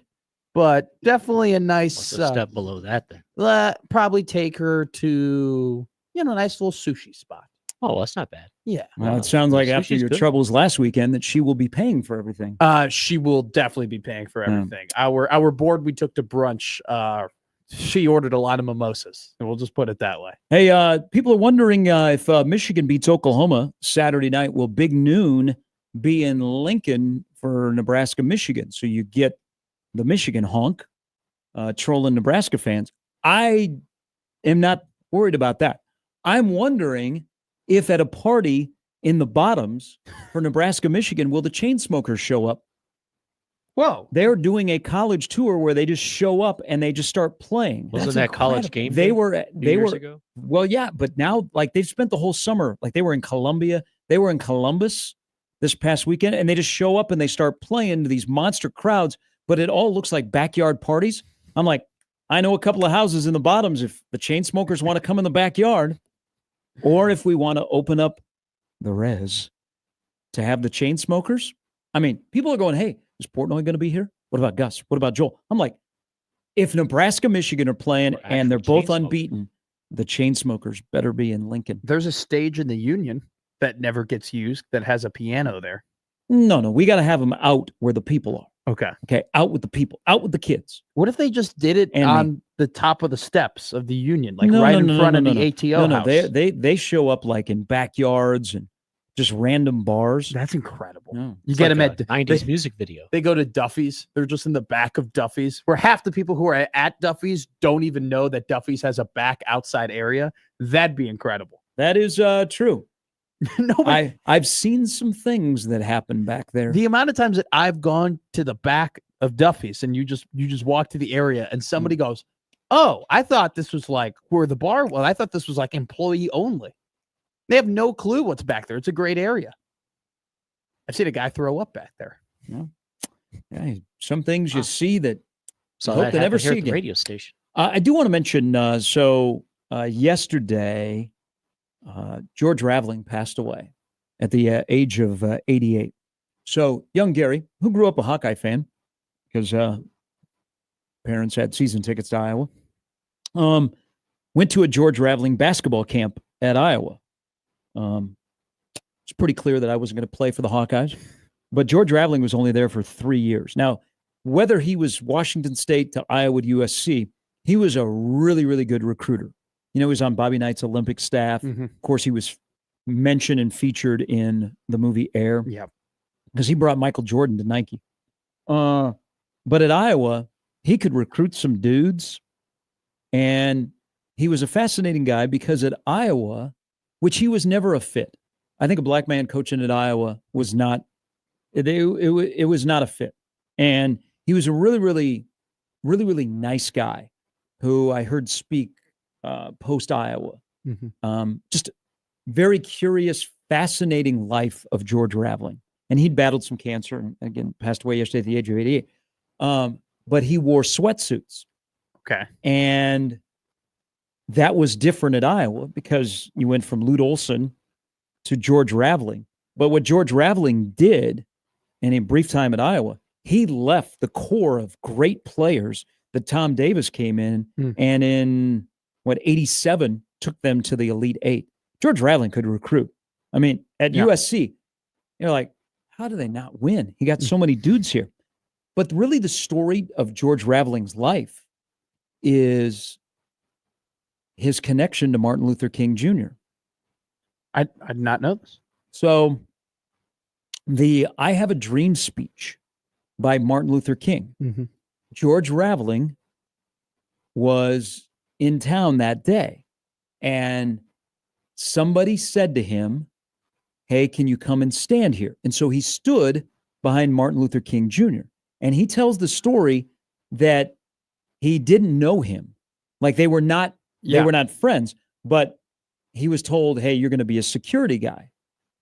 So young George Raveling was at the I Have a Dream speech. So, and George has told this story numerous times, but I heard him tell this at a basketball coaches deal about 15 years ago.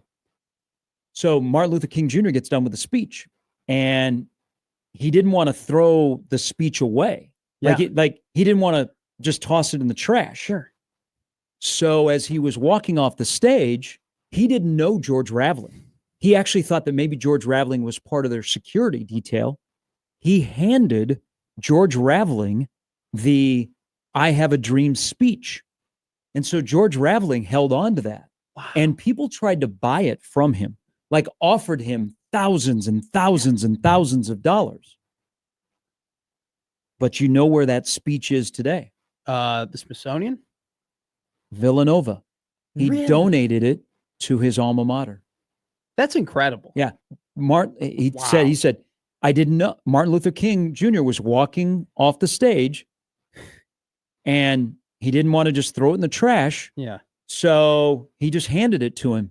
They didn't know each other. And did Martin Luther King Jr. ever talk, like they ever have a relationship after that? I didn't hear Coach Raveling ever say that. He just said that's how he acquired the speech, because people are like, whoa, did you know him intimately? Well, he indicated that, no, I was in DC that day and they brought me and they said, hey, can you stand here? And walking off the stage, and there were, Martin Luther King Jr.'s that's crazy. people that were around him.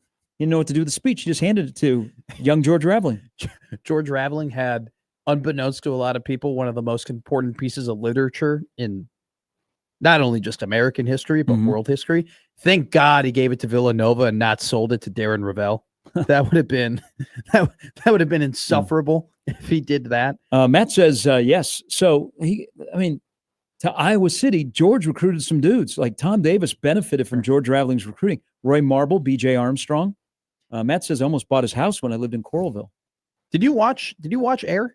Yeah, numerous times. Is it a great movie? Because I haven't seen it. Does he have a big part in it, or is it the George Raveling character? Yes. He has a significant part. Not like he's on screen a lot. Yeah. That's incredible. That's a incredible. You're behind your movies. You know what? What happened to make movies before football? We got to like 5, and then what happened was, Jimmy, is I just started watching. I started watching more sports. Yeah. Again, I started watching more NASCAR. That Ocho. I'm a Jeff Gordon guy now.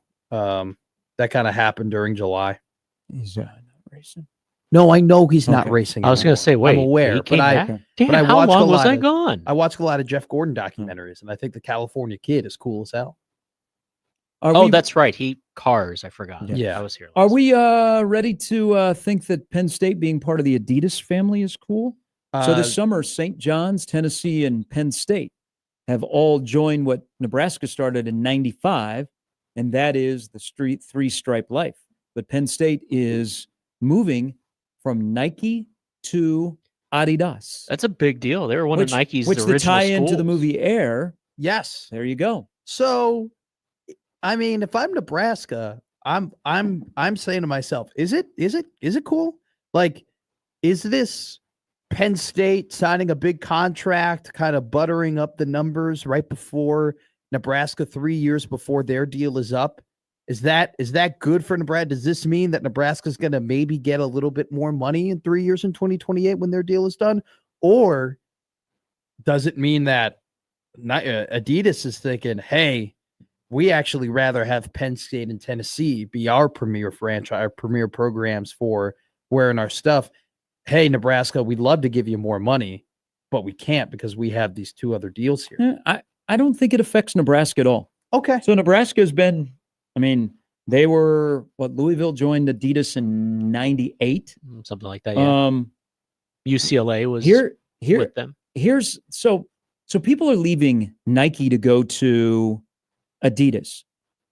And it's not the gear, which I do think the Adidas fan gear has been Pants are comfy. better. Like it's getting better, the fan gear. I agree.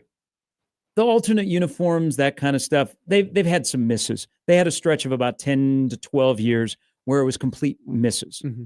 They've done better. But I'm looking at it from the fan gear. I think the fan gear from Adidas is a lot better than it has been in a while. But here's why I think Adidas is making inroads to get schools when their contracts are up to leave Nike. Adidas has gone all in on the NIL game. I mean, look at Dylan Raiola and Harper Murray. Great point. They are Adidas reps. I think Adidas looks at Nebraska and they're like, Nebraska's been very good to us. Nebraska struck a great deal in their last go around with Adidas. I think they will still be one of the premier Adidas clients. Now you got to win, but the brand of Nebraska is still really good and being attached to that brand. I just think Adidas is really smart doing the NIL stuff where Nike, you don't hear it much. Hey, that's a Nike athlete. Instead, we're looking at Harper Murray and Harper Murray's face is everywhere. I don't know if you've seen some of the generic Harper Murray commercials that are out there from Adidas. They're promoting their athletes. And I can see why schools that are looking for money, but also looking for stuff for their athletes are like, hey, Adidas has a better NIL plan than Nike does. Is this the time we jump? Penn State said yes. And now you got Tennessee, Penn State, Nebraska. That's not a bad starting to move across the country brands to have. I think it's great for them. Now look at it this way, right? Like Nike controls some pro leagues in a way, right? They control football. When you think of with the apparel that they wear, it's all Nike, right? They control baseball now with their jerseys. Now that college football has moved to this more pro style model, I don't think it's surprising that Adidas looks at that and says, hey, this is a pro sport we can control. Because Reebok controlled it. Reebok controlled the NHL and Reebok controlled the NFL, and those were their jerseys and that was their brand. And when you got it, you had that nice little Reebok, square on the back of your Hawks jersey or whatnot. Like it was a part of their brand and it was a part of the league. And having that little Nike swoosh and having that a little Adidas 3-stripe life on the back of NHL jerseys, like that's massive for their brands. And so I think that Nike, whilst they are still looked at as a top brand, they are stretched pretty thin in terms of like all of the different leagues that they're across, all of the different athletes that they sponsor, all these different signature shoes that they have to make. Adidas is very, and to your point, you kind of sparked this thought, like they now look at, all right, college football isn't just about, oh, the kids are most comfortable in these shoes, they're going to wear these shoes.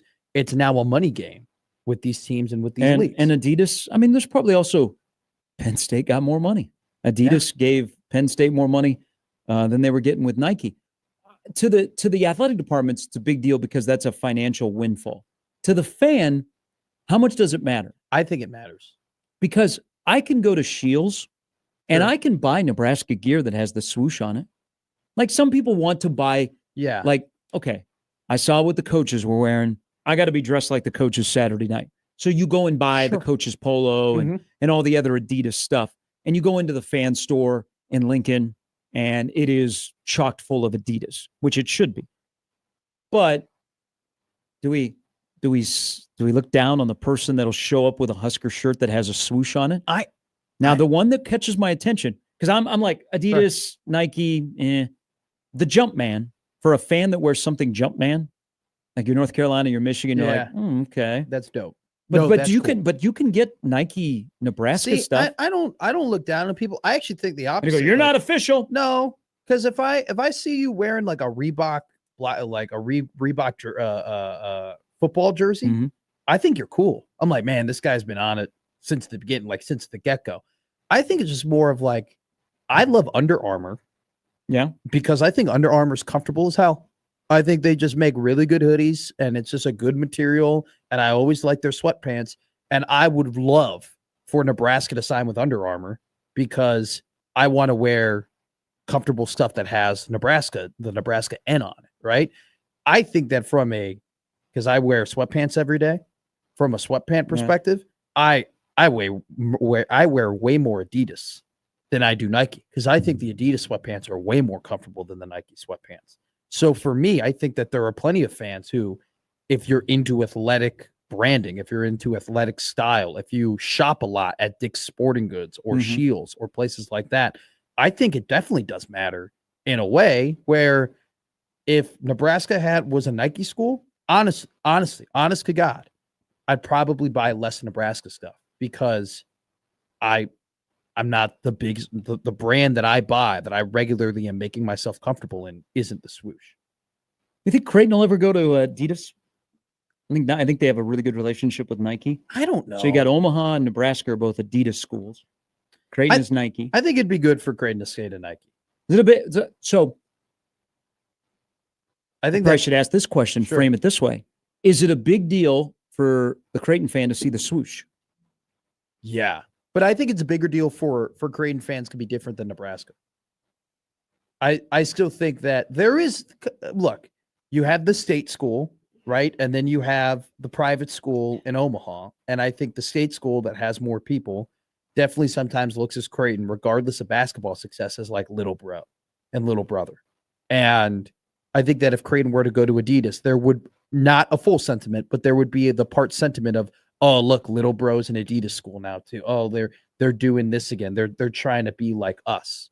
Where Creighton having the Nike swoosh, some people love Nike way more than Adidas. Some people look at Nike and say, "Whoa, it's more professional. It's you're a top team when you're a Nike school." And they wear that swoosh and they're like, "Yeah, look at we're Creighton. Of course we'd be Nike. Why wouldn't we be Nike? We're one of the best schools, one of the best basketball teams in the country." So I do think that's kind of a factor. Do we think that Adidas will do a special uniform for Penn State?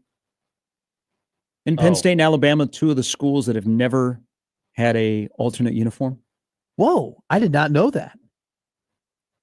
Maybe Penn State's had a Penn State throwback. putting the last names during the 2012 season. Yeah, but not a. But I mean, it's always been. What alternate uniform would you do with Penn State? It's been very bland. Yeah, white helmets. They've even white done the uniform. number. You could do a gray. You could do like a full gray uniform. I think that'd be different. Okay. Gray pants, gray jersey. I'm not saying it would look good, Jimmy. I see the disgust on your face. I'm not saying it would be sexy or anything, but I think you could do, or you could just do, I don't know, maybe blend, like make a white jersey with the some lion blue on the pattern. helmet. I think it's a historic brand. I think you can get very creative and make a pretty damn good Penn State. Also, you have a blank canvas. Paterno might come back if you have an alternate uniform at Penn State. They'd like that. Might not be happy. Yeah, I don't. I think that times are changing, and that if that's going to make you more money, and if recruits are going to like alternate jerseys, and Penn State seems that they think that they can have some sort of success as an athletic department doing it, they're going to do it. I'm not saying they should do it. I'm not saying I'm in support. I think it's a requirement. Like you sign with Adidas, we're going to give you an alternate uniform, whether you like it or not, whether you wear it or not. Probably. I'm a tribute to a Chad Powers uniform. No, you're not going to see the Penn State Nittany Lions be the catfishes for a game. I already think that's not going to be a movie that I want to watch. Is it not a TV show or is it a movie? It's a movie. It's a movie. I have zero interest in watching that. Don't I have to watch Miss Rachel or something? Quick on isn't it Tootsie meets Juwanna Mann? Wow. That's a great poll. Do you ever seen Juwanna Mann? I've seen Tootsie. Been a long time. Dustin Hoffman. Didn't he win an Academy Award for that? He did win an Academy Award for that. And then Santino, I think Panico? No, Santino Farella. Oh, you're right. It is a comedy series on Hulu. Yeah. Why did I think it was a movie? I thought there was supposed to be a movie. I thought so when too. they had the whole. I don't know. Eli showed up at Penn State, and there was a tease for this. I thought it was going to be a movie. It was very much. The trailer looked like. So it's going to be on. It's going to be a Hulu series. Yeah, perhaps it ended up like an Oliver Stone movie, and they had to cut it. Quick here. I think Glenn Powell got Corso'd on Saturday. Oh, they didn't let him be the guest picker because of Lee? So Glenn Powell was there. Yeah, he was awesome. and they had a little bit with him, and it was awkward. But was he supposed to be the guest picker? And then the last moment they said, this is Lee's day? He had to have known, right? I thought he would have known. He had to have known that, hey, we're going to bring, I think or was he just there to promote the Chad Powers? Probably that. Because that, along with the Meghan Trainor State Farm commercial, I think I'm good on Chad Powers. Are we doing are you doing the Meghan Trainor State Farm commercial every week this year of college football? Or Probably. It's like that Applebee's. I think it'll be the NFL too. Yeah. No. Remember, we haven't gotten, tomorrow night starts our run of NFL commercials. Give it up for Patrick, everybody. The only part that was funny is she gave him the knee brace and tried to put it on. So what I was saying though about Tootsie, it's a play too. It became a play and went on Broadway. I was lucky enough to see the Broadway cast in Chicago. The main actor won a Tony for it too. It's an incredible piece of art. But no, Chad Powers. Joanna Man, none of those things. Joanna Man is awesome. Joanna Man is funny. It's you could never do Joanna Man now. Okay, you can't do Joanna Man today. But why not? Well, especially with the rise in popularity of the WNBA, it would be a really tough sell to do Joanna Man. But Joanna Man back when I'm they still made waiting it was for awesome. Eddie to be done. I just asked the question. You could not do Joanna Man today. Okay, I mean that's reasonable. It'd be funny though. Jay Moore, always funny, will join us here in about 15 minutes with what he saw on Thursday night in Kansas City.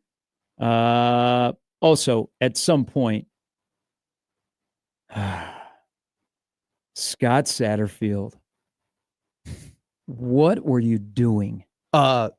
Throwing it. No, at the end of the game. No, that. But he said something yesterday, and his NFL nose tackle said something that I thought, man, if Nebraska would have lost to them guys after what they said, but they didn't. They're 1-0. But I don't. My question is, do they have internet in Cincinnati? Because after their presser yesterday, I'm wondering, I don't think so.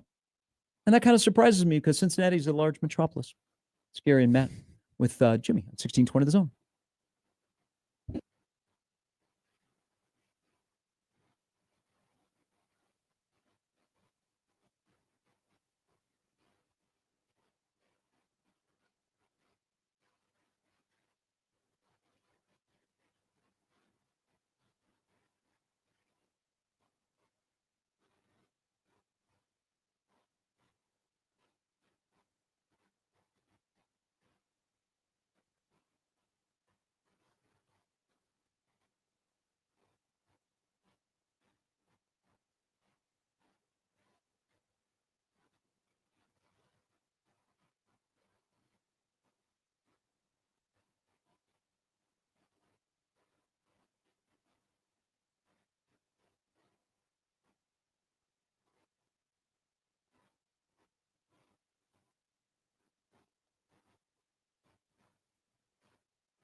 All right, let's welcome our favorite Elkhorn black shirt. Oh boy, now we are in the office. It is Jay Moore, who joins us every Wednesday during the football season from Big Red Wrap Up and many other things, including last week he was on his way to go golfing. Now he's back. Good morning. Morning, guys. How we doing? Good. How are you doing? I'm doing well. Yeah, I'm in the office, early this morning. We got a big project. What are we doing? Yeah, I got some meetings after this. So yeah, I've got a busy day. Just got to get on top of some stuff, and I had to get the kiddo off to school early. He wasn't too happy about it, but it is what it is, and yeah, got crap to do. All right. The polo is from what golf course? This is from Pine Valley. Not bad. Not bad. Yeah. So yeah, that's a subtle flex for the listeners today. But no, it's my favorite place I've ever been. So I've been fortunate to make a couple trips up there. So it's incredible. It's my favorite. It's the best one I ever played. I think I don't know the rankings. It's number one, number two, I think nationally. So yeah, it's tough to beat. All right, let's jump into Thursday night. Most important thing at the end of the day is Nebraska is 1-0. Mm-hmm. But how should we feel about Nebraska beating Cincinnati by 3 to be 1-0?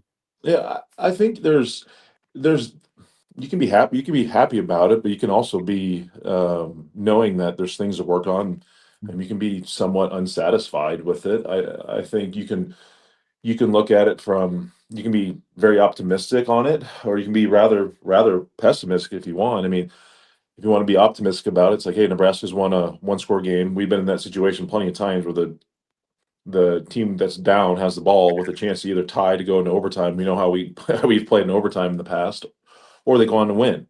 And Nebraska figured out a way to get it done. And Malcolm Harpsog with a guy that gave up a first down, or had on the fourth down play.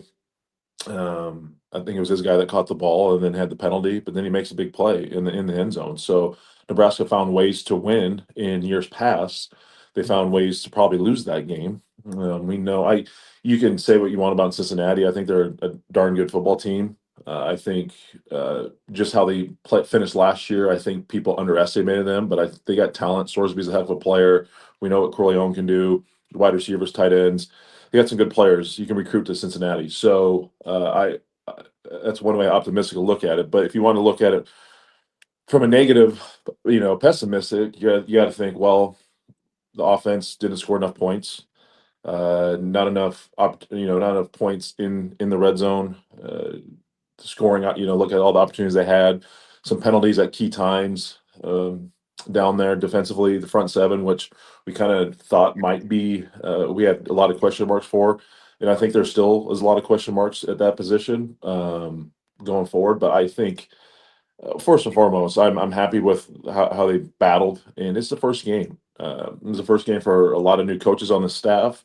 It was the first game for a lot of new players on this roster. And overall, yeah, every game there's always things to improve on. And I'm glad we can finally have a way things to improve on after a win, because a year ago, 2 years ago, 3 years ago, that's probably a loss in front of a very dominant Nebraska crowd in Arrowhead. And you said exactly that they're 1-0, and you're trying to get ready for Akron. And I mean, they know it's down the road. And I hope this is a very young football team still, that the maturity is there, that they focus on Akron, they focus on Houston Christian, because we know it's coming in a couple weeks. So, but they got to take care of Akron first. The defensive line obviously was a massive talking point going into the game, massive talking point coming out of the game. No sacks, 9 hurries, only 2 tackles for loss. Jay, watching the tape, do you think that there's a pretty clear gap between the best front four Nebraska can put out and the next front four Nebraska puts out? I don't think there's a huge gap. I just think they got to figure out how they want to operate.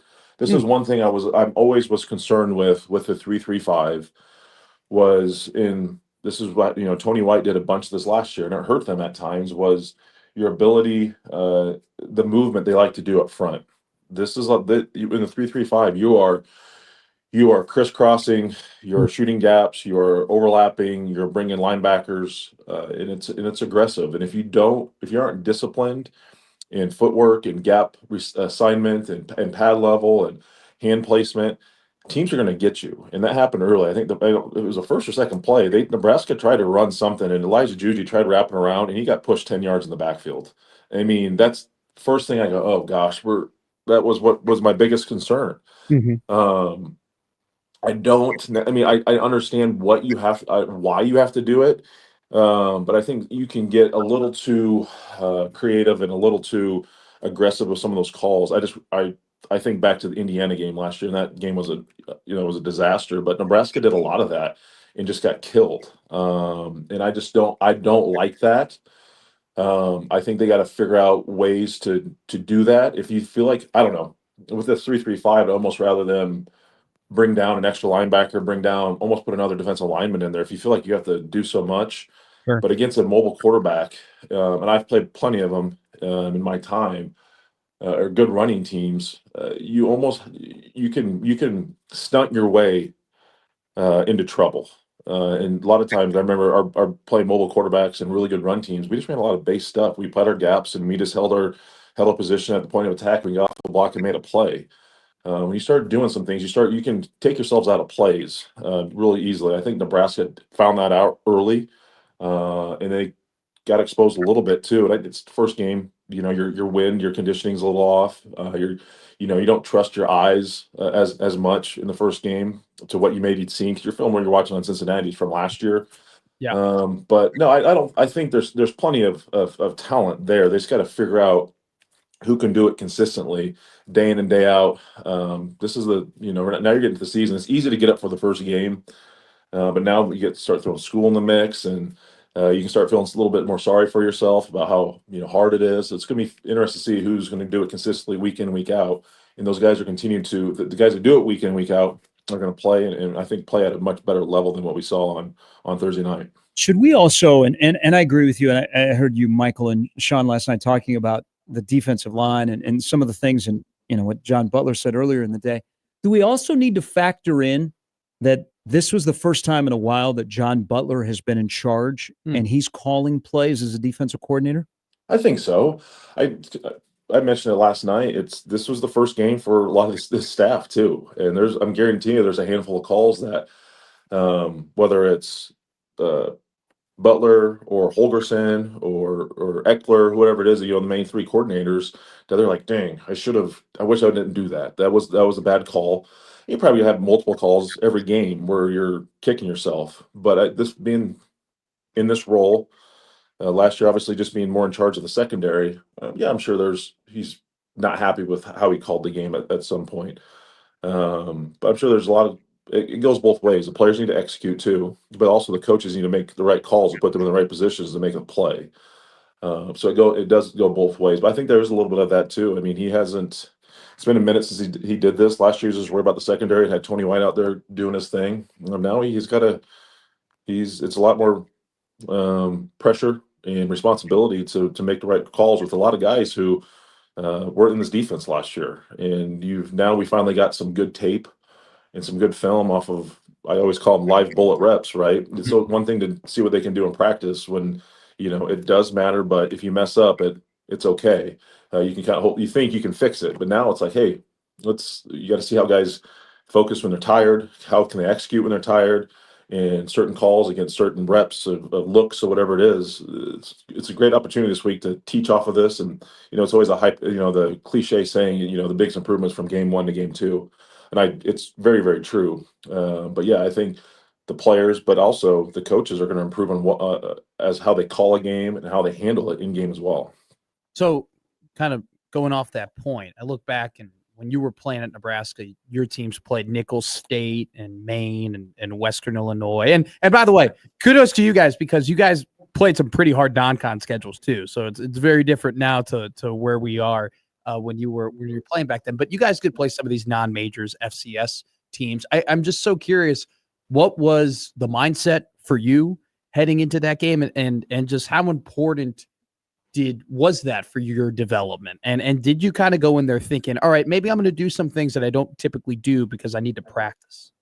No, I think we are always, our staff was really hard on us to make sure you approach every opponent the same way. The only game I can recall where I was like, oh my gosh, I just want to get in and out of this was we played Nickel State my senior year before we went to USC. We opened up the season against Louisiana Tech, took care of them. We had Nickel State the following week. I think we had USC at USC the third game of the year. So, and Nickel State was a team where, I mean, they ran like the triple option wishbone. In the week of practice, it's brutal. I mean, the way you have to prepare for a team like that versus a normal, at that time, more Big 12 spread was vastly different. I mean, I was almost playing a 4 technique, which is head up and tackle to make sure the tackles couldn't get to the second level, and it was a tough couple weeks of practice or a couple days of practice. So that's the only one I was like, get me in, get me out, and we took care of business. And I was like, I just want to go get ready for this USC game. There's potential that some of these guys could be thinking that because with Michigan in the next 2 opponents, Yeah. in the next couple weeks. So, but I try to approach it all the same way. It was very important for myself and my teammates to take care of the business Monday through Thursday. You got to approach it the same way. The reps are important. If you don't approach it great Monday through Thursday, Saturdays usually don't end up very well for you. So Sure. That's just a maturity, and that's how you have to go about things. And Nebraska still is a very young team, so that's a little bit of can be a concern. But I think Coach Rule and the staff, and I think the culture of the team will trump that concern for me. But yeah, it's having the right mindset. No matter who you play, you want to go out and perform your best. You don't want to go out there. First home game, night game. The crowd's gonna be on. It's gonna be electric. So you want to go out and perform well for the home crowd. I'm not as concerned as Akron as maybe as the Houston Christian game. 11 a.m. kick in a couple weeks. That could be a little sleepy start, but I think this team's in the right mindset going forward Saturday night. Hey, played the defensive guy here because, in that game, and Holgerson brought it up yesterday, and I don't know if it was considered dirty, but he talked about the hit that Barney took, where Barney basically got bent in half early in the game Thursday night on a tackle, and then Bonner got hit, and he's out for the season with the torn ACL. And it was a low tackle. Holgerson addressed it yesterday, and this was his quote, Jay. That's the lowest tackling bunch I've seen in a long time. I'm not criticizing. That's not to criticize. It has to be taught to tackle low. Did you see it as they're taught that's the way they go, or we tackle low because if we go high, we're going to be thrown out of the game? How did you see the tackling that Cincinnati was utilizing? Yeah, I put myself in the defense. I mean, it's so hard anymore I think anymore as when you're coming, and especially in those positions, guys come from the secondary, when you're coming from depth with a lot more speed, you have to go low, in my opinion. I never once was, I think it's too hard to get a guy down and to tackle, to think about, I'm going to come in low so I can injure a guy. That was I've been around a lot of players, and I've been a lot of, football teams and in different coaching mentalities. I mean, first and foremost is to get the guy down. And if you can't, force him back into your help. And if you have to go low, you have to go low. I don't think it's when guys get hurt because they get tackled low. I don't think it's ever a dirty play unless the guy's already down and you see some twisting of some sort.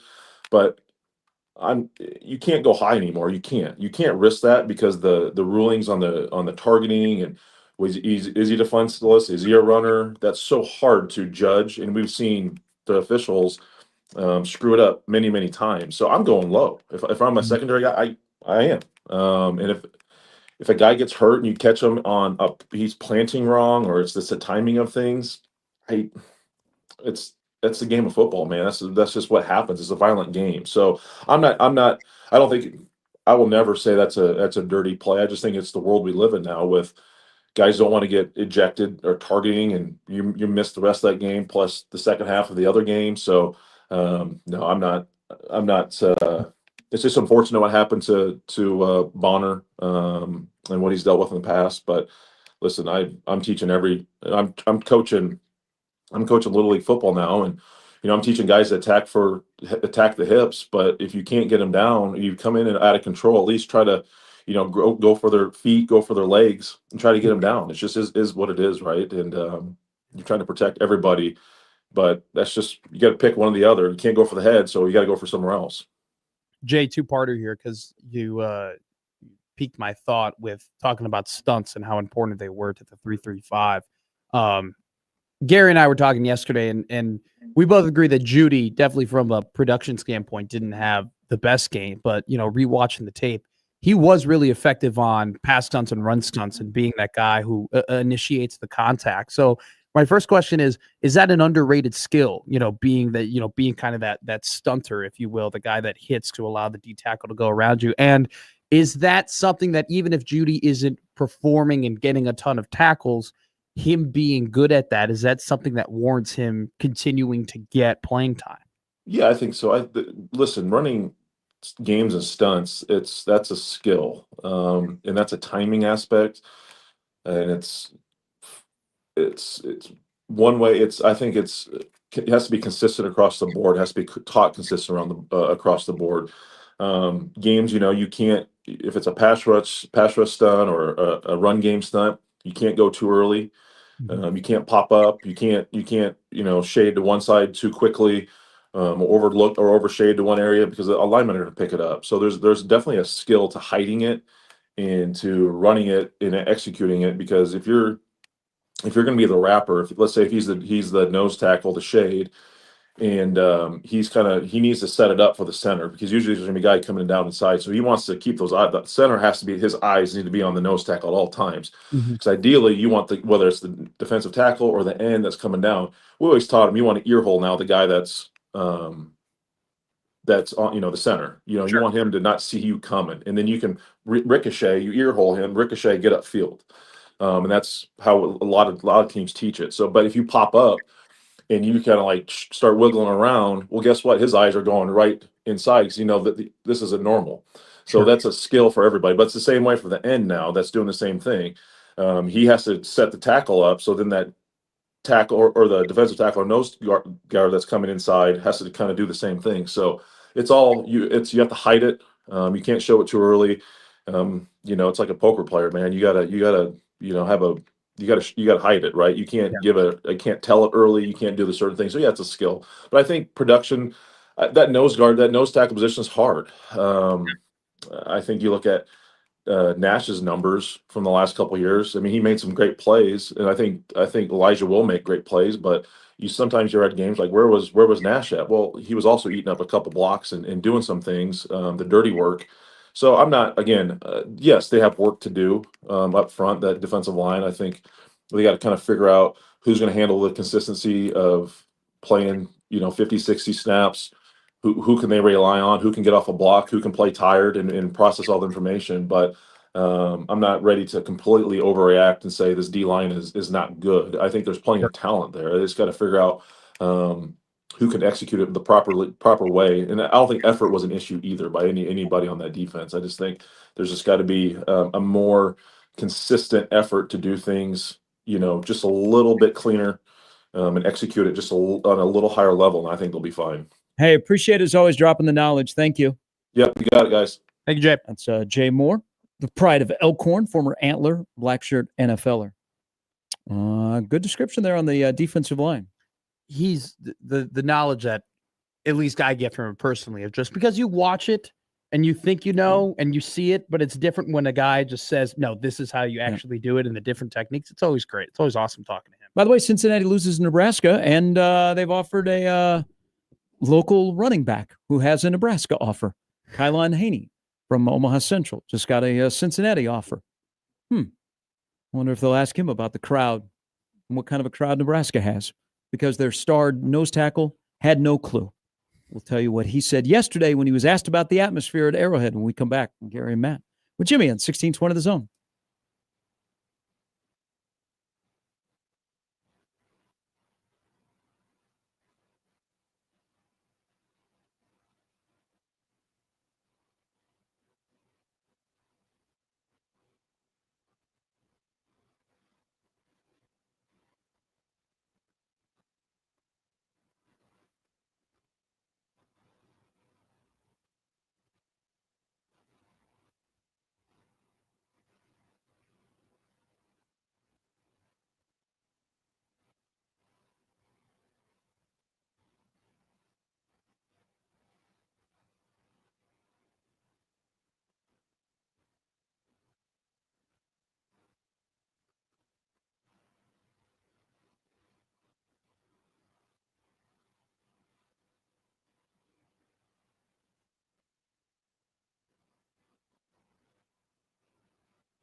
Hey, something just dawned on me about the Iowa State game.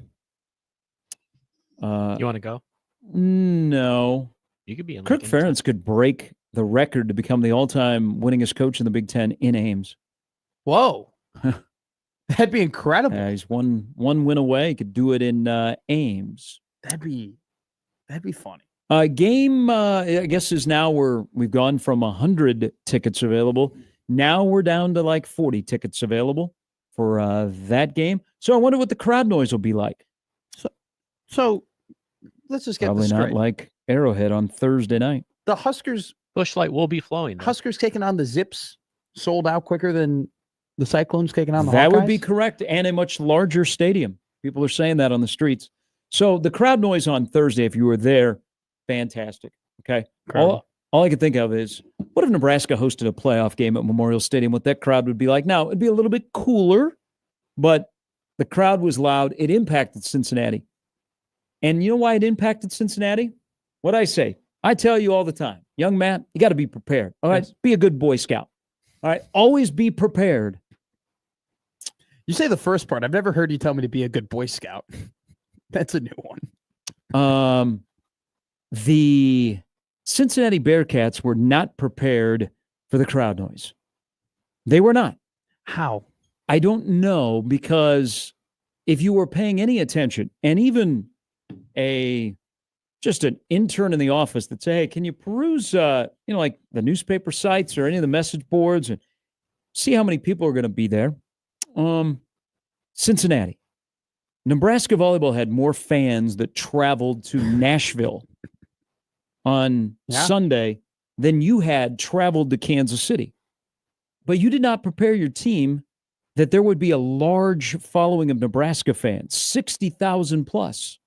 You were not prepared for the crowd noise. And it is hit home even further when Dante Corleone yesterday was asked about the environment. 73,000 fans there Thursday night. Quote, honestly, I thought they were only going to fill the lower bowl. That's crazy. Then when the captains went out, he looked around and was like, all right, Nebraska fans travel real well. I love moments like that. It was a really great environment. I thought they were only going to fill the lower bowl. Now, maybe he was thinking that Arrowhead was 150,000 and half of that would fill the lower bowl. Sure. But the fact that they did not say, hey, you guys got to be prepared what we're walking into. Do they not know geography? Do they not teach that at Cincinnati? Like, it doesn't even, because you bring up the message boards and going on Twitter, just look at a map. Lincoln and Just Omaha. Look at what they do to Chile. Yeah, Lincoln and Omaha they're pretty damn close to Kansas City. Like it's a viable drive that a lot of people can make. Just look at a map. Thought they were only going to fill the lower bowl. That's a wild statement. I mean, technically they did but fill I don't the think, lower bowl. I think that's probably, But I mean, he's got other things to worry about. He's the Godfather. But wouldn't they say, hey, guys, be prepared. I mean, we might be wearing the home uniforms and our band's going to be there, but we're going to be the road team. You got to prepare accordingly. Wouldn't that be like a Monday meeting thing? Like the first thing you say is, hey, by the way, we're going to have to be good communicating to one another because it might be hard to hear. Sense thing if you're a college football fan. Maybe he's not aware of Nebraska football and their fans. Maybe Scott Satterfield isn't aware of Nebraska football and their fans. How does your star tackle not be aware of the fact that, hey, the offense is probably going on silent count and you have to be very attentive when we're calling things from back to front. And then you have to admit after the game that the crowd noise affected us. Yeah. John Walker will stop by to kick off the last hour on 1620 The Zone.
All right, we kick off the last hour with our good friend from the Omaha World Herald, who we saw on Thursday night. Everybody was watching the game, and John Walker was working back in the press area. He joins us now. Good morning. Just get back from Kansas City? Hello. No, I drove back that night, actually, along with a few other people from the World Herald. Or I should more accurately say I rode back from Kansas City right after the Nebraska-Cincinnati game. I think myself and three others at the World Herald got back to our newsroom at like 4:40. So really late night, and then now I was back in Kansas City over the weekend for my nephew's birthday party. So now I'm back in Omaha. Wait a minute. Why wouldn't you just stay? Yeah.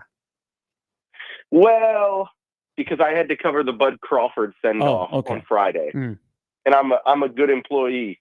Hey, you are. So not only I'm a hard worker, man. Hey, Creighton is your beat, but you also chip in with Nebraska football coverage. You were at Stinson Park the other day. Now you're a foodie. You are a food writer. Yeah. It's a really interesting opportunity. One that I certainly thought I'd never have.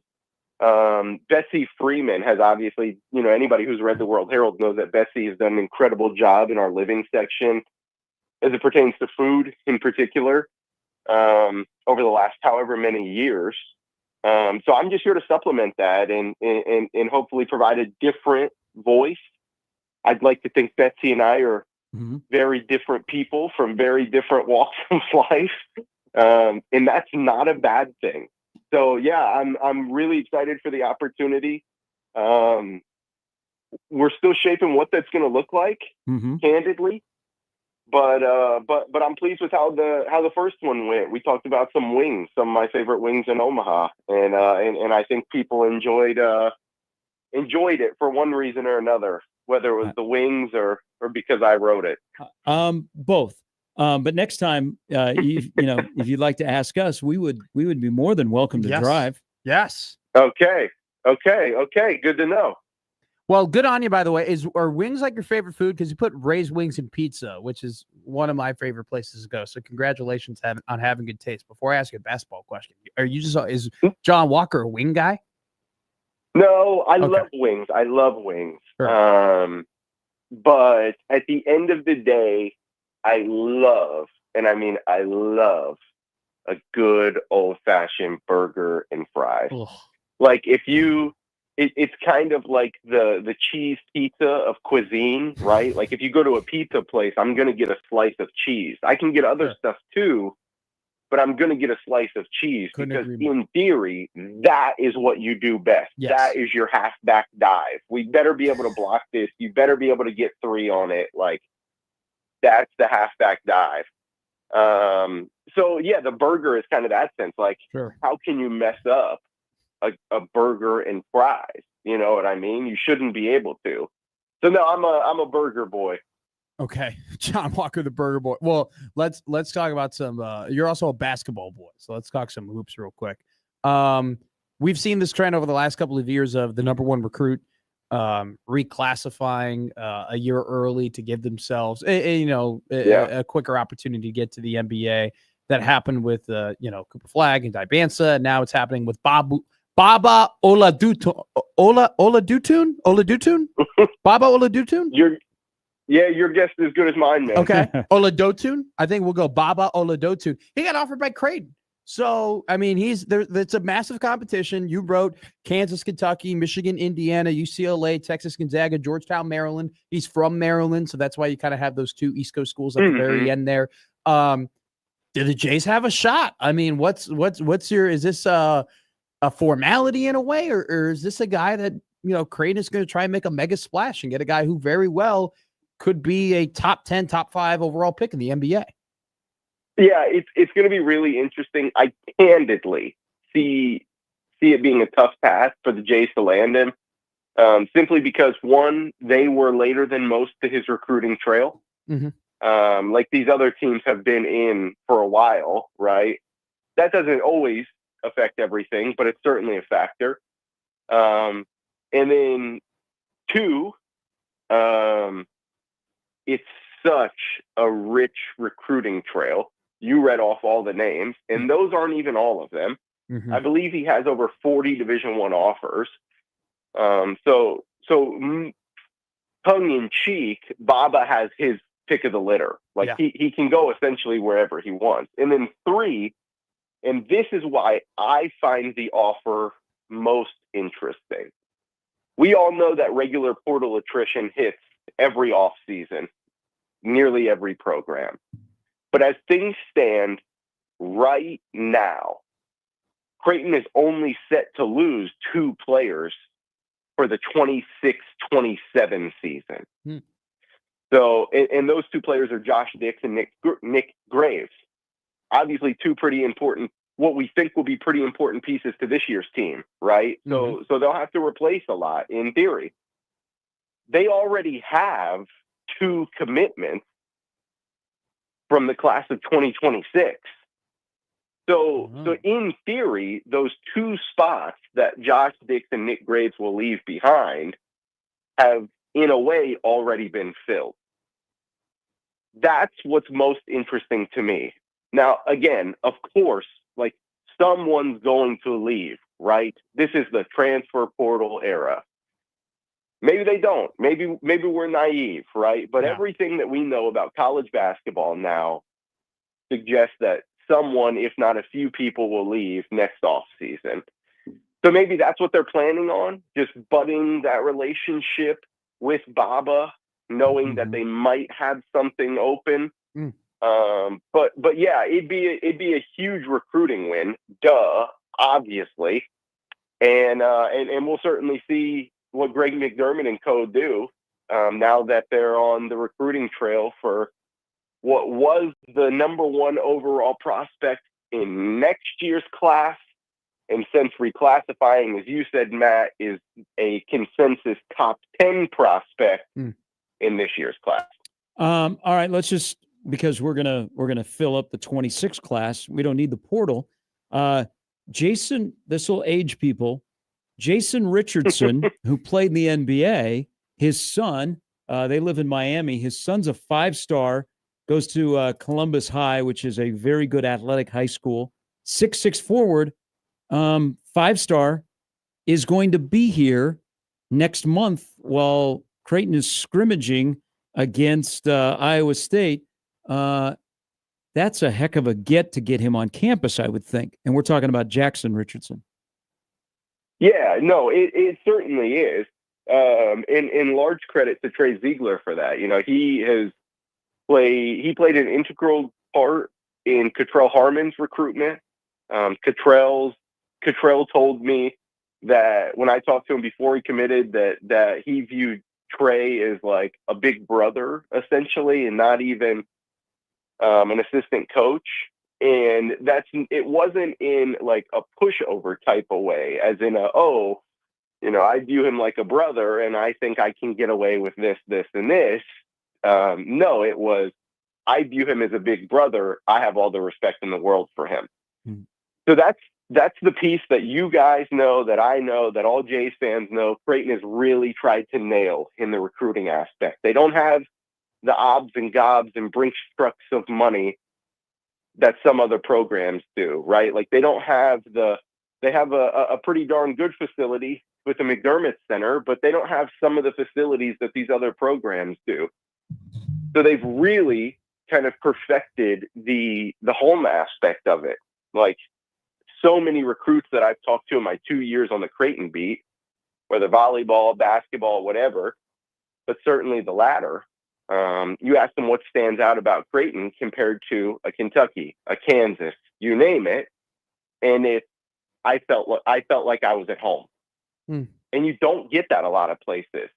And when you're asking kids to move across the country, that's crucial. They have to feel comfortable. They have to feel home.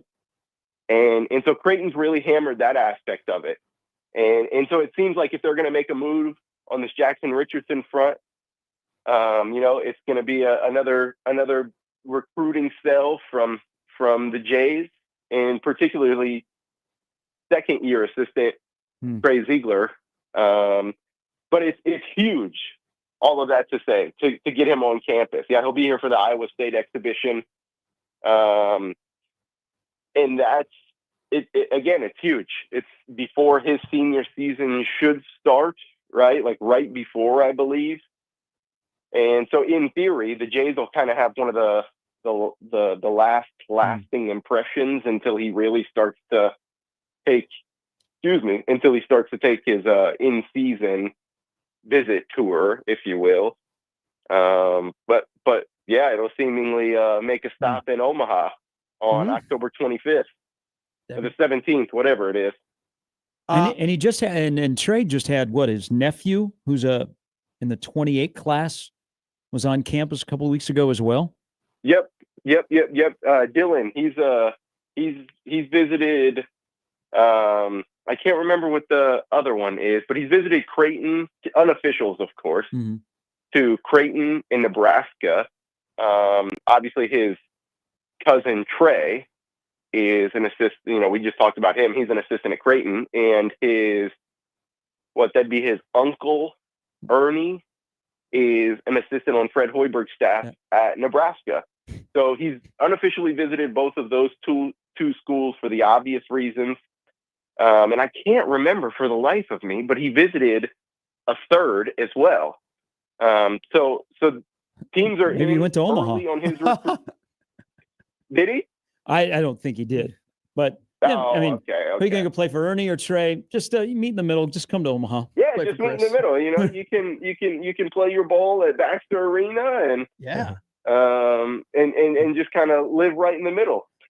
But no, he was on campus. That'd be a big get for the Jays. It'd be a big get for anyone. Dylan's going to be a rising prospect. I think he's already now, for what it's worth, 2028 recruiting rankings in 2025. But he's already a top 40 prospect, and I don't see any reason that's going to change. So good on Creighton, obviously, and also good on Nebraska. And man, I wish I could remember the third school he visited, but good on them too for planting real early roots in what should be one of 2028's top prospects. Speaking about Baxter Arena, 30 days from today, Air Force will take on the Omaha Mavericks to kick off the hockey season. Just throwing that out there. But your biggest takeaway, John Walker, from the Nebraska football game versus Cincinnati, you were there. You were working incredibly hard. Your just number one thing that you noticed that you just couldn't stop thinking about on your ride home back to Omaha and on your ride back to Kansas City for your nephew's birthday? Yeah, probably it's either one of two things. I'll talk about one far more than the other. So let's start with the latter. The run defense, like we all saw that, obviously. That stood out because we kind of expected it to, right? Like that defensive line lost so much. And the linebacking core had so much turnover too. So that was one of the biggest question marks, was how was Nebraska's front seven going to perform? We knew the secondary was really veteran laden, very talented as well, but the front seven was the question. And we saw at times them get pushed around a little bit. It's still hard to prep for a mobile quarterback in week one of the season, but Sorsby didn't throw it real well. A credit to that secondary again, but he used his legs and it almost cost Nebraska at the end. I think it's very fitting that Sorsby was like Cincinnati's leading rusher, and he also threw the game-losing pick. I think that's very emblematic of how that performance was for Nebraska's defense. But the biggest takeaway, guys, was Dylan Raiola's decision-making. Cincinnati sat back in that shell all night long. And they said, okay, we sat and listened to you all off season say that you guys have these new receivers and you have second-year Dylan Raiola and you have Dana Holgerson.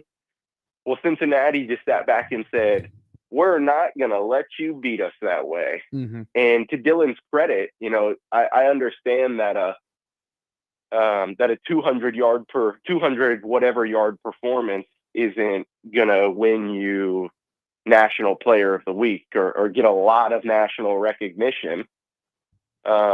But against that type of defense, that is a stellar sophomore debut from Dylan Raiola, because Cincinnati was hell-bent, more or less, on making sure that Nebraska did not beat them over the top. And this is kind of what NFL teams have pigeonholed elite quarterbacks into, is we're going to sit back in this shell and force you to throw it 40 times a game and dink and dunk and dink and dunk. And we hope somewhere along the way, because we're forcing you into so many underneath passes, that you'll throw one to us, that you'll make a mistake. And that's what Cincinnati's plan was on Thursday night at Arrowhead.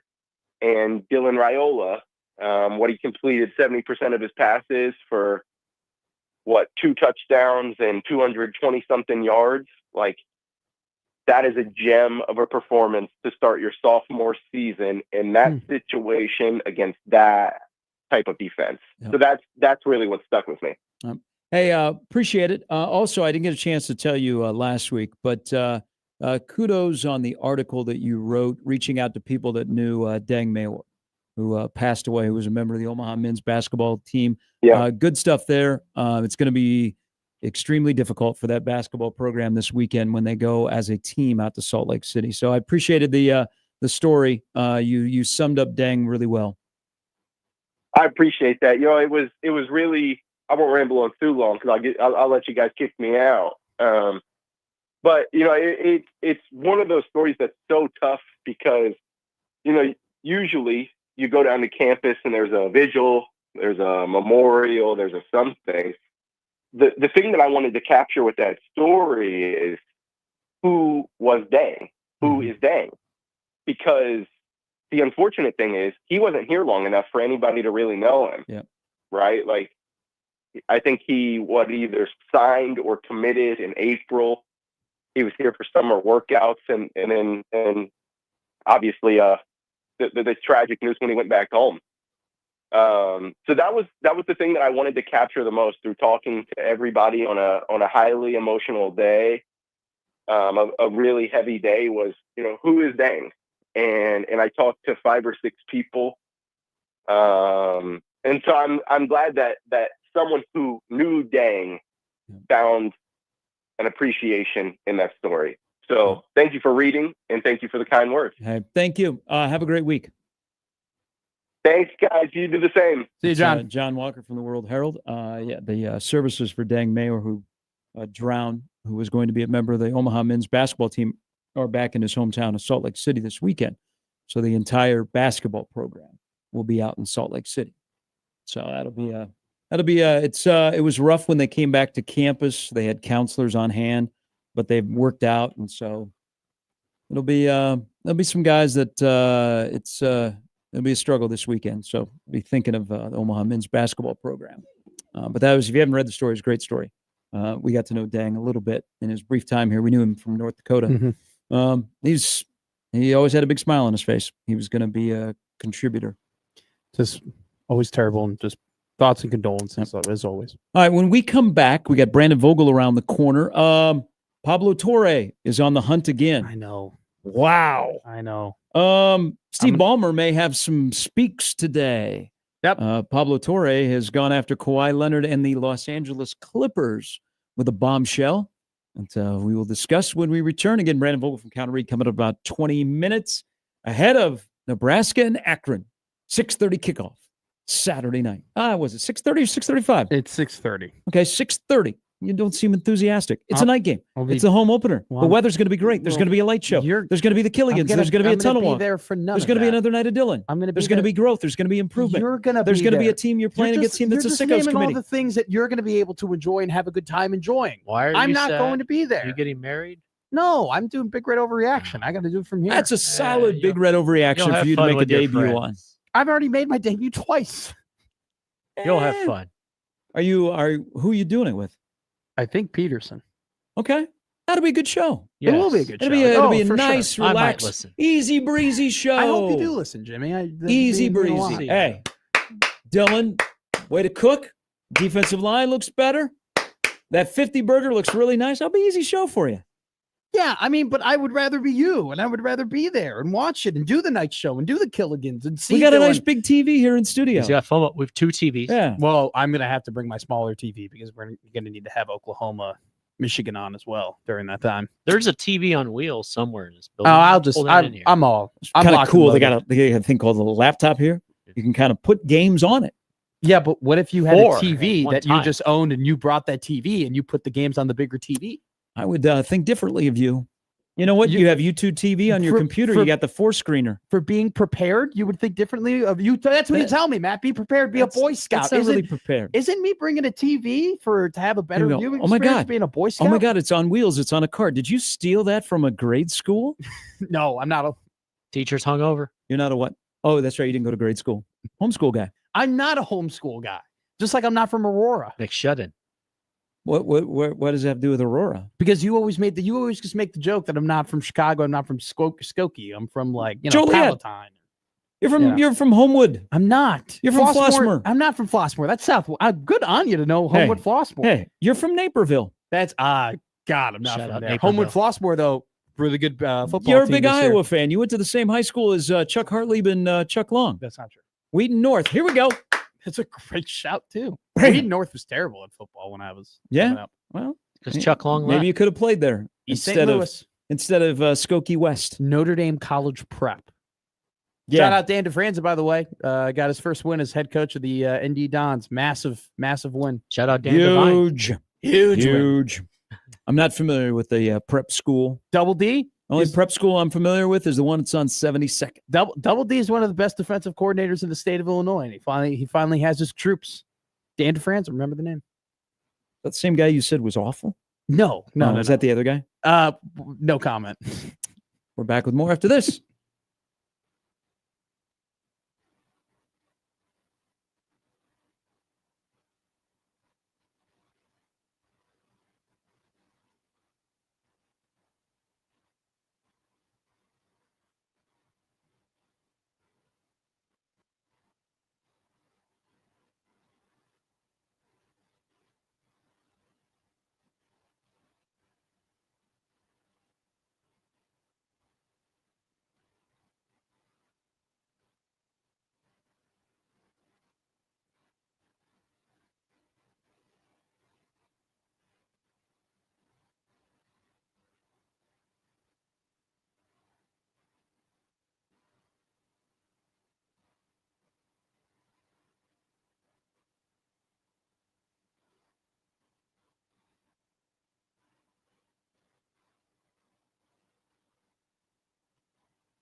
All right, just a little nugget on Akron. Put up 228 yards, 13 first downs, 0 points against Wyoming.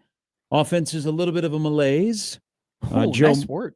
Joe Moorhead, their head coach, who was a good OC at Penn State in Oregon, hasn't worked out as a head coach at Mississippi State or Akron. So there you have it. That is Akron. But this is a weekend that is about Nebraska. Yeah, you hope that you don't have a Troy or a Georgia Southern incident or anything like that. I don't think that'll be the case, as you describe a malaise of I don't think That's a good word.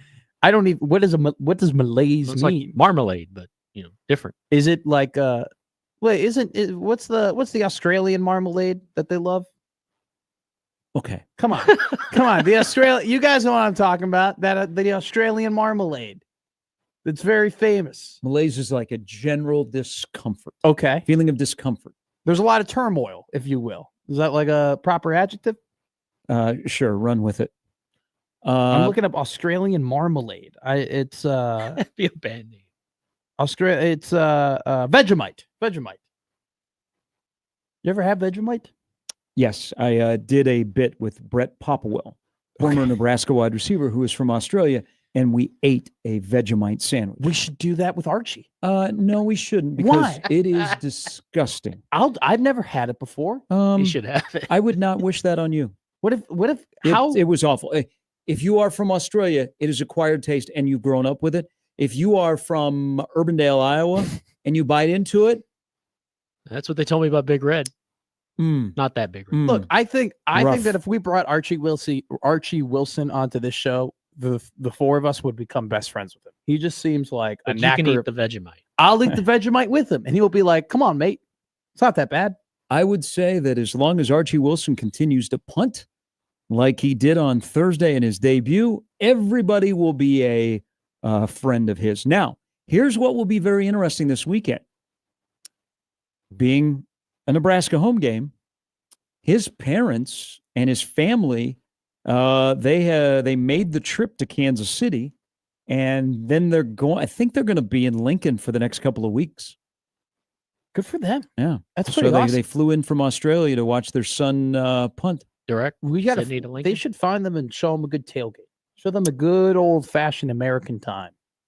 Give them Bush Light, corn, Aunt Margaret's pork that's been on the slow cooker since 4 a.m. this morning. I thought that was a metaphor. Nope.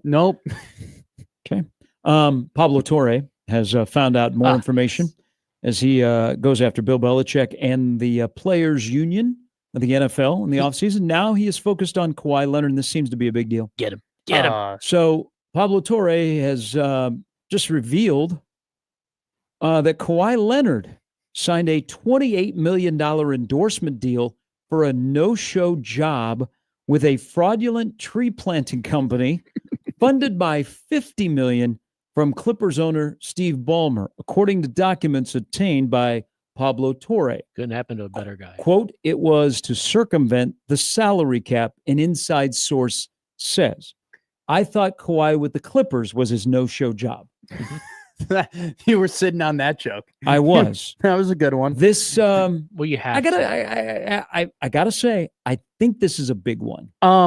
Yeah, this is a massive one. Okay, first off, I put you on the Pablo Torre finds out train a couple of months ago when I was like, have you seen what's going on with Bill? Yeah, it was a Have you daily se-" thing. And you were like, I did kind of push it on you a little bit too much, to the point where you're like, all right, Matt, you Pablo Torre honk, stop it. Then about 6 weeks later, I came back to you and I go, Gary, did you see what Pablo did with the NFLPA? Which that story, I'll just say it. It got completely turned around in the wrong direction toward what Pablo was trying. Pablo made that story to try and expose the owners. Mhm. And it turned into the mainstream media not picking it up at all. And then as soon as it became about the NFLPA, that's when ESPN and CBS Sports started reporting on it and trashing the NFLPA because they know who butters their bread with the NFL.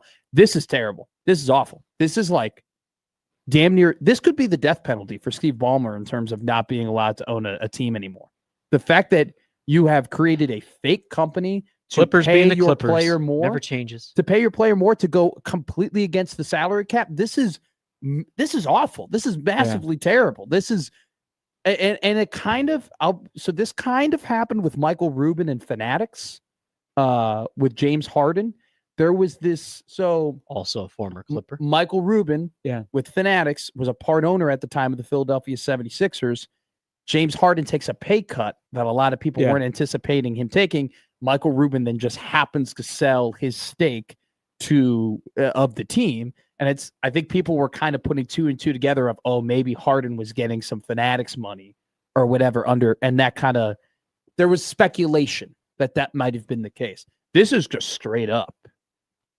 This is like Steve Ballmer may not be the owner of the Clippers anymore after this. Wow. This is how bad this At least he's got money to pay the fine that would come down from Adam Silver. You got all those bathrooms too. In that this is like almost, this is near like Connor Stallion's Steele signing level of like illegal activity. Yeah. This is completely ignoring the salary cap and completely just passing by all of the rules that have been established by the NBA. And the fact that good old little Pablo Torre and Pablo Torre finds these documents and expose these people. This is not good. There also is a little bit of news this morning that surrounds college basketball and the Big East. So Dan Hurley is saying this morning that he almost resigned last year. It had nothing to do with losing to Creighton in the Garden from the Big East tournament. Okay. He said that he almost stepped down after the year was over because of the emotional toll of pursuing a third straight national championship. He's got a book out, Never Stop: Life, Leadership, and What It Takes to Be Great. And he said in his book that after they lost to Florida, that he was so worn out that he thought about pulling a Jay Wright. Oh, wow. And because he says that Jay Wright enjoys not being sick to his stomach 9 months out of the year. Ultimately, Hurley said, I decided to return for my 8th year at UConn. I got the very best job in the country and the very best program in college basketball over the last quarter century. All of that is hand on the Bible true. But what also is true is the massive toll that coaching takes on you and your family. The whole thing is exhausting. The seasons are excruciating, even when they are going great.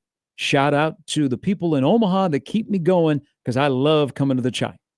That last sentence I just added. He's only 52. Whoa, I thought he was younger than that, if I'm being honest. He's actually in very good shape for So he said he was in preliminary talks with Fox Sports about becoming an analyst. See, I'm so glad he didn't retire. Number one, because he's an incredible villain of the sport, and we just need more villains in sports in general. But also, do you know how insufferable it would be that any time that there would be a head coaching opening that somebody would be like, oh, go and get Dan Hurley, or like, oh, I wonder if that's a Dan Hurley job, or I wonder my team should go out and get Dan Hurley. Like, that would be so insufferable. So he makes those comments in his book. And then I wonder, why is Bill Belichick still coaching? What is there left? Why are we at North Carolina? Okay. Why are you the subject of people just giving you a lack of respect in your rings, the 8 that you have, and just taking shots and mocking him? Bill Belichick is being mocked by 18-year-olds. Mocked by everybody.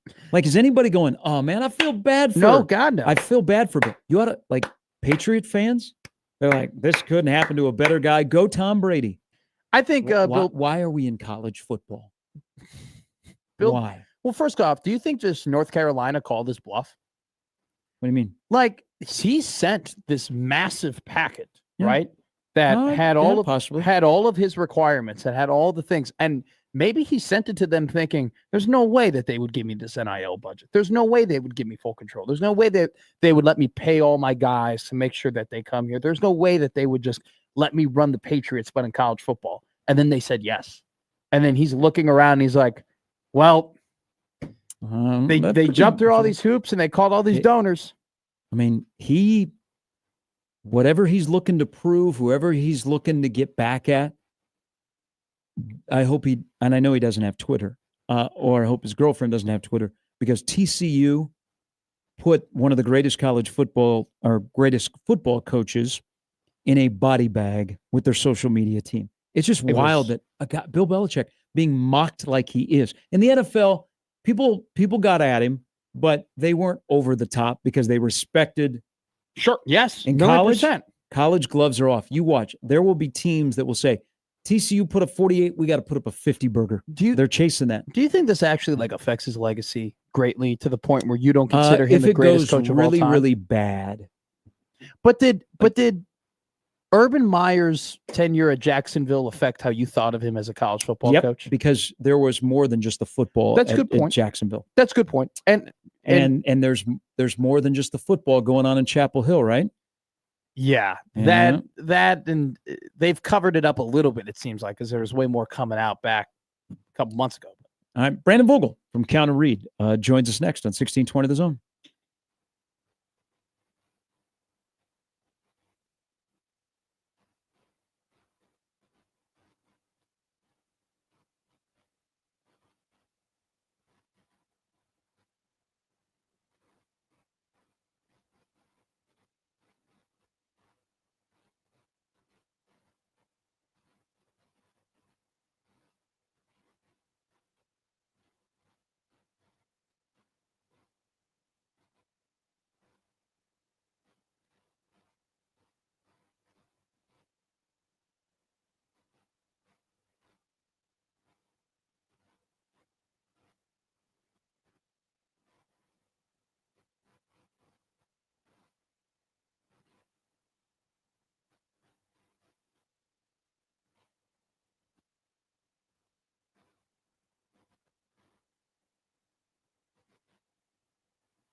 All right, always a good way to wrap up a Wednesday. Our good friend from counterread.com. Lots of fantastic stuff there as the season is underway. It's Brandon Vogel. Good morning. Good morning, guys. All right, let's we're not even gonna waste some time here. We need to get into this because you wrote about it on Monday, and it kind of was brought up yesterday. It's scoring points, finishing drives. 8 of the last 9 games, Nebraska has not gone over 20. I think only 2 of the last 27 they've scored 30 or more. The rules are a little bit different in timing and just putting up big, huge numbers.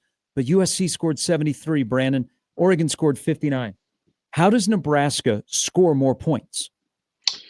I think it's just a simple question, great, but you kind of answered it. Yeah. If people that are subscribers to Counter Read read on Monday. Great question. Yeah, I think there's kind of 2 ways that Nebraska could boost that total significantly. So they've scored over 21 points or more against power conference teams 5 times under Matt Rule, which is the lowest in the country.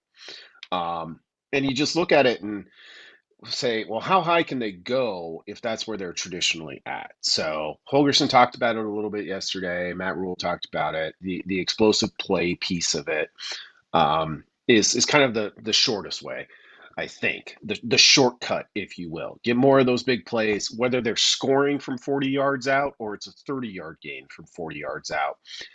Getting into the red zone with those sorts of plays tends to provide some momentum. If you want to go up tempo, you can go up tempo. But you've also just kind of gashed the defense. So you've got a little bit of an edge there.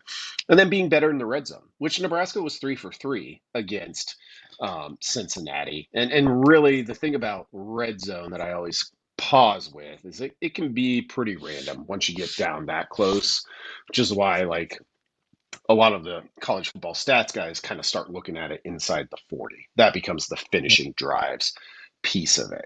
So I think Nebraska's just got to be a little bit better in one of those 2 areas. If they get better in both, then they raise their ceiling quite a bit, I think, as an offense.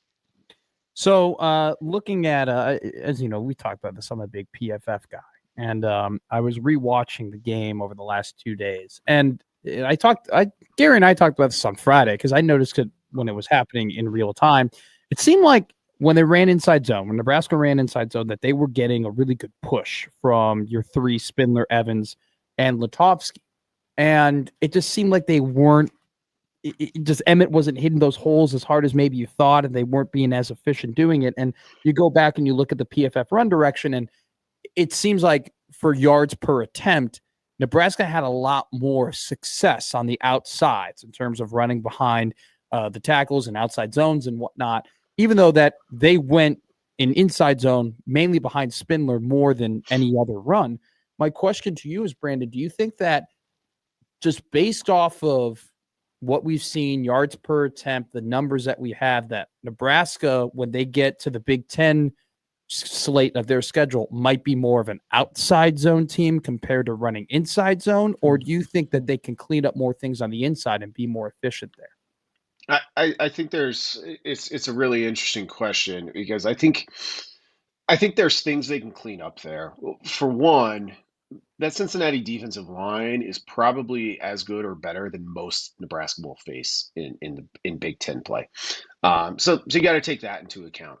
And I thought with Emmett Johnson, even if the numbers kind of weren't there for those inside runs, like I saw enough from him in how he ran and how he made some cuts to think, okay, this can be good.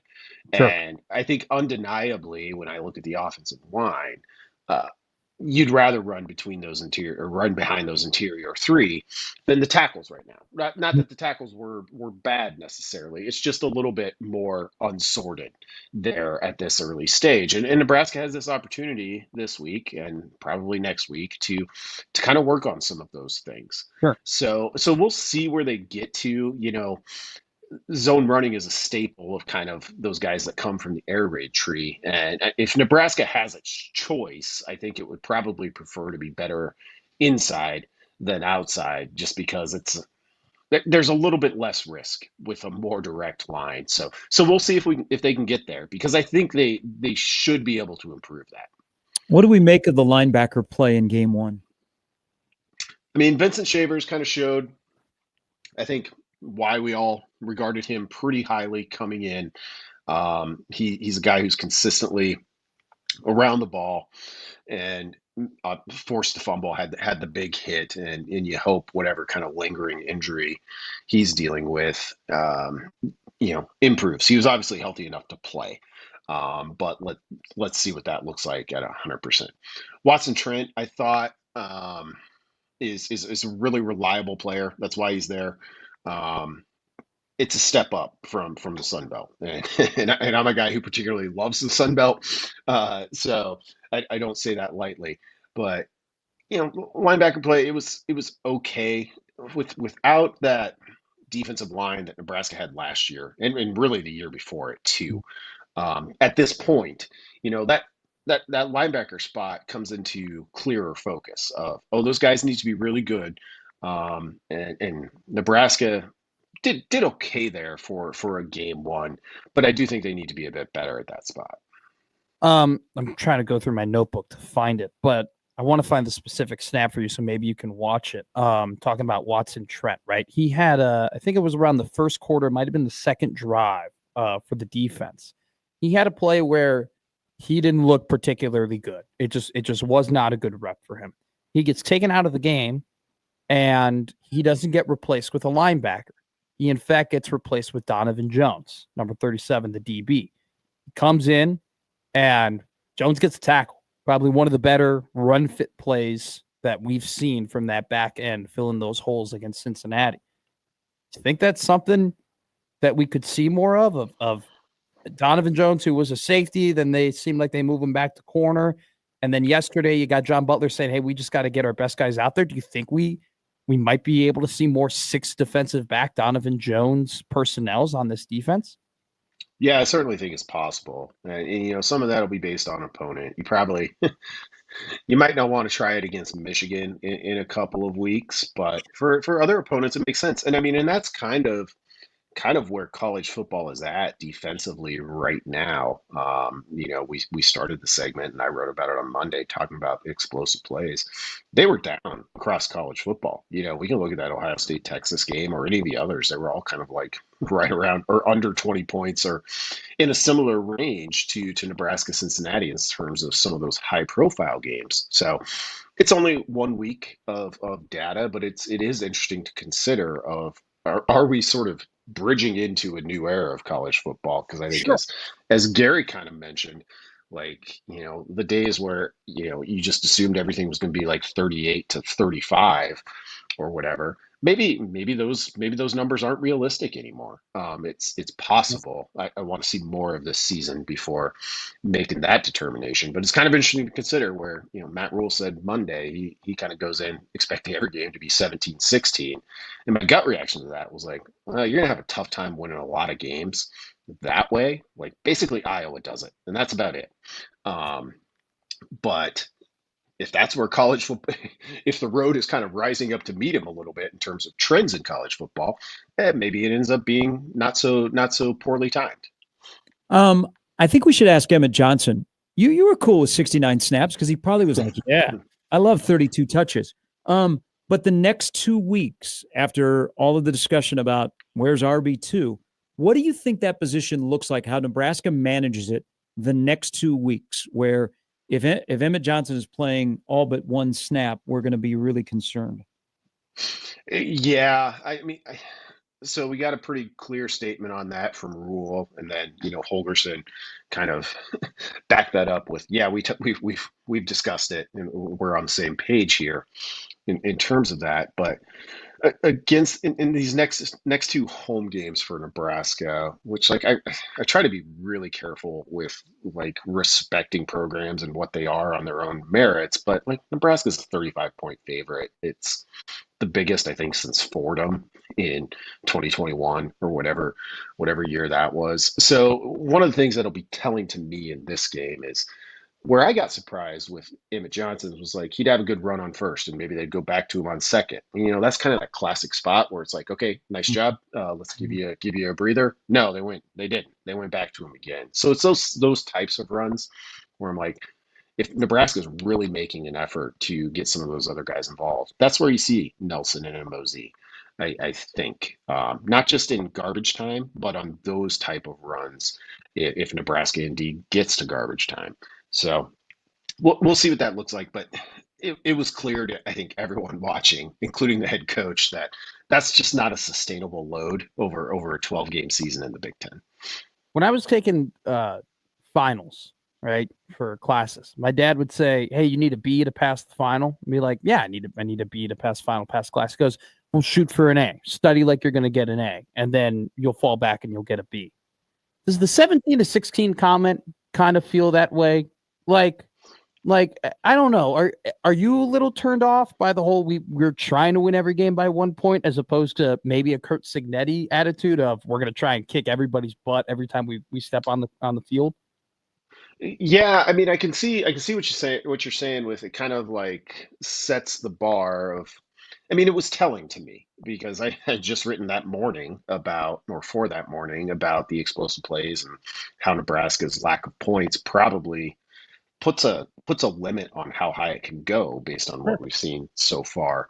I mean, I do think that's Matt Rule's mindset. The interesting thing is like I think he brought Dana Holgerson in to address that, and we didn't see it in terms of the point total in week one, and that's okay. In a lot of ways, I think the how Nebraska won over Cincinnati is probably more valuable to them this season than if they'd come out and won, 31-10 or whatever it would have been.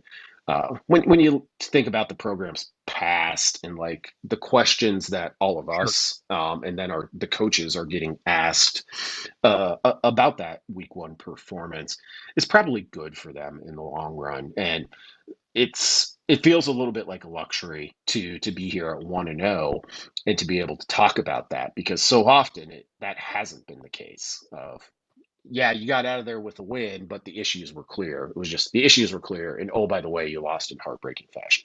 All right, we'll get chatter on this. The position or group that makes the biggest growth from week 1 to week 2 in this program Saturday night will be? Yeah, it's a tough one given the opponent. I think I would say O-line, but that might just be you're not facing a Cincinnati D-line that I think is pretty darn good. So I might go with tight ends. Like I think you'll see more involved in it. I thought Lynn Meyer was really good, and obviously they lost a guy in Bonner who could do some things for you there. So it's going to be time for Harburg and Nelson, as Rule discussed, to show some things, and I think we will see that over this week and in the week ahead. I agree. Great stuff. I appreciate it. I really enjoyed the Monday talk about scoring points. Have a great week, and look forward to the lead up to Saturday and everything else that you'll be writing. Thanks, guys. That's Brandon from counterread.com. That'll do it for the show. It's already Thursday to some, which means it's the NFL tomorrow. We're already there. Boy math. Well, 3 minutes. 3 minutes. 3 minutes. We're there. All right. Big thanks to all of our guests. Hope you enjoyed it. Everything's up on the Ready to Get a Replay page. Connor Happer's coming to next crossover. For Jimmy, for Matt, I'm Garrett. We're back in 20 hours with another edition of Gary and Matt on 1620 The Zone.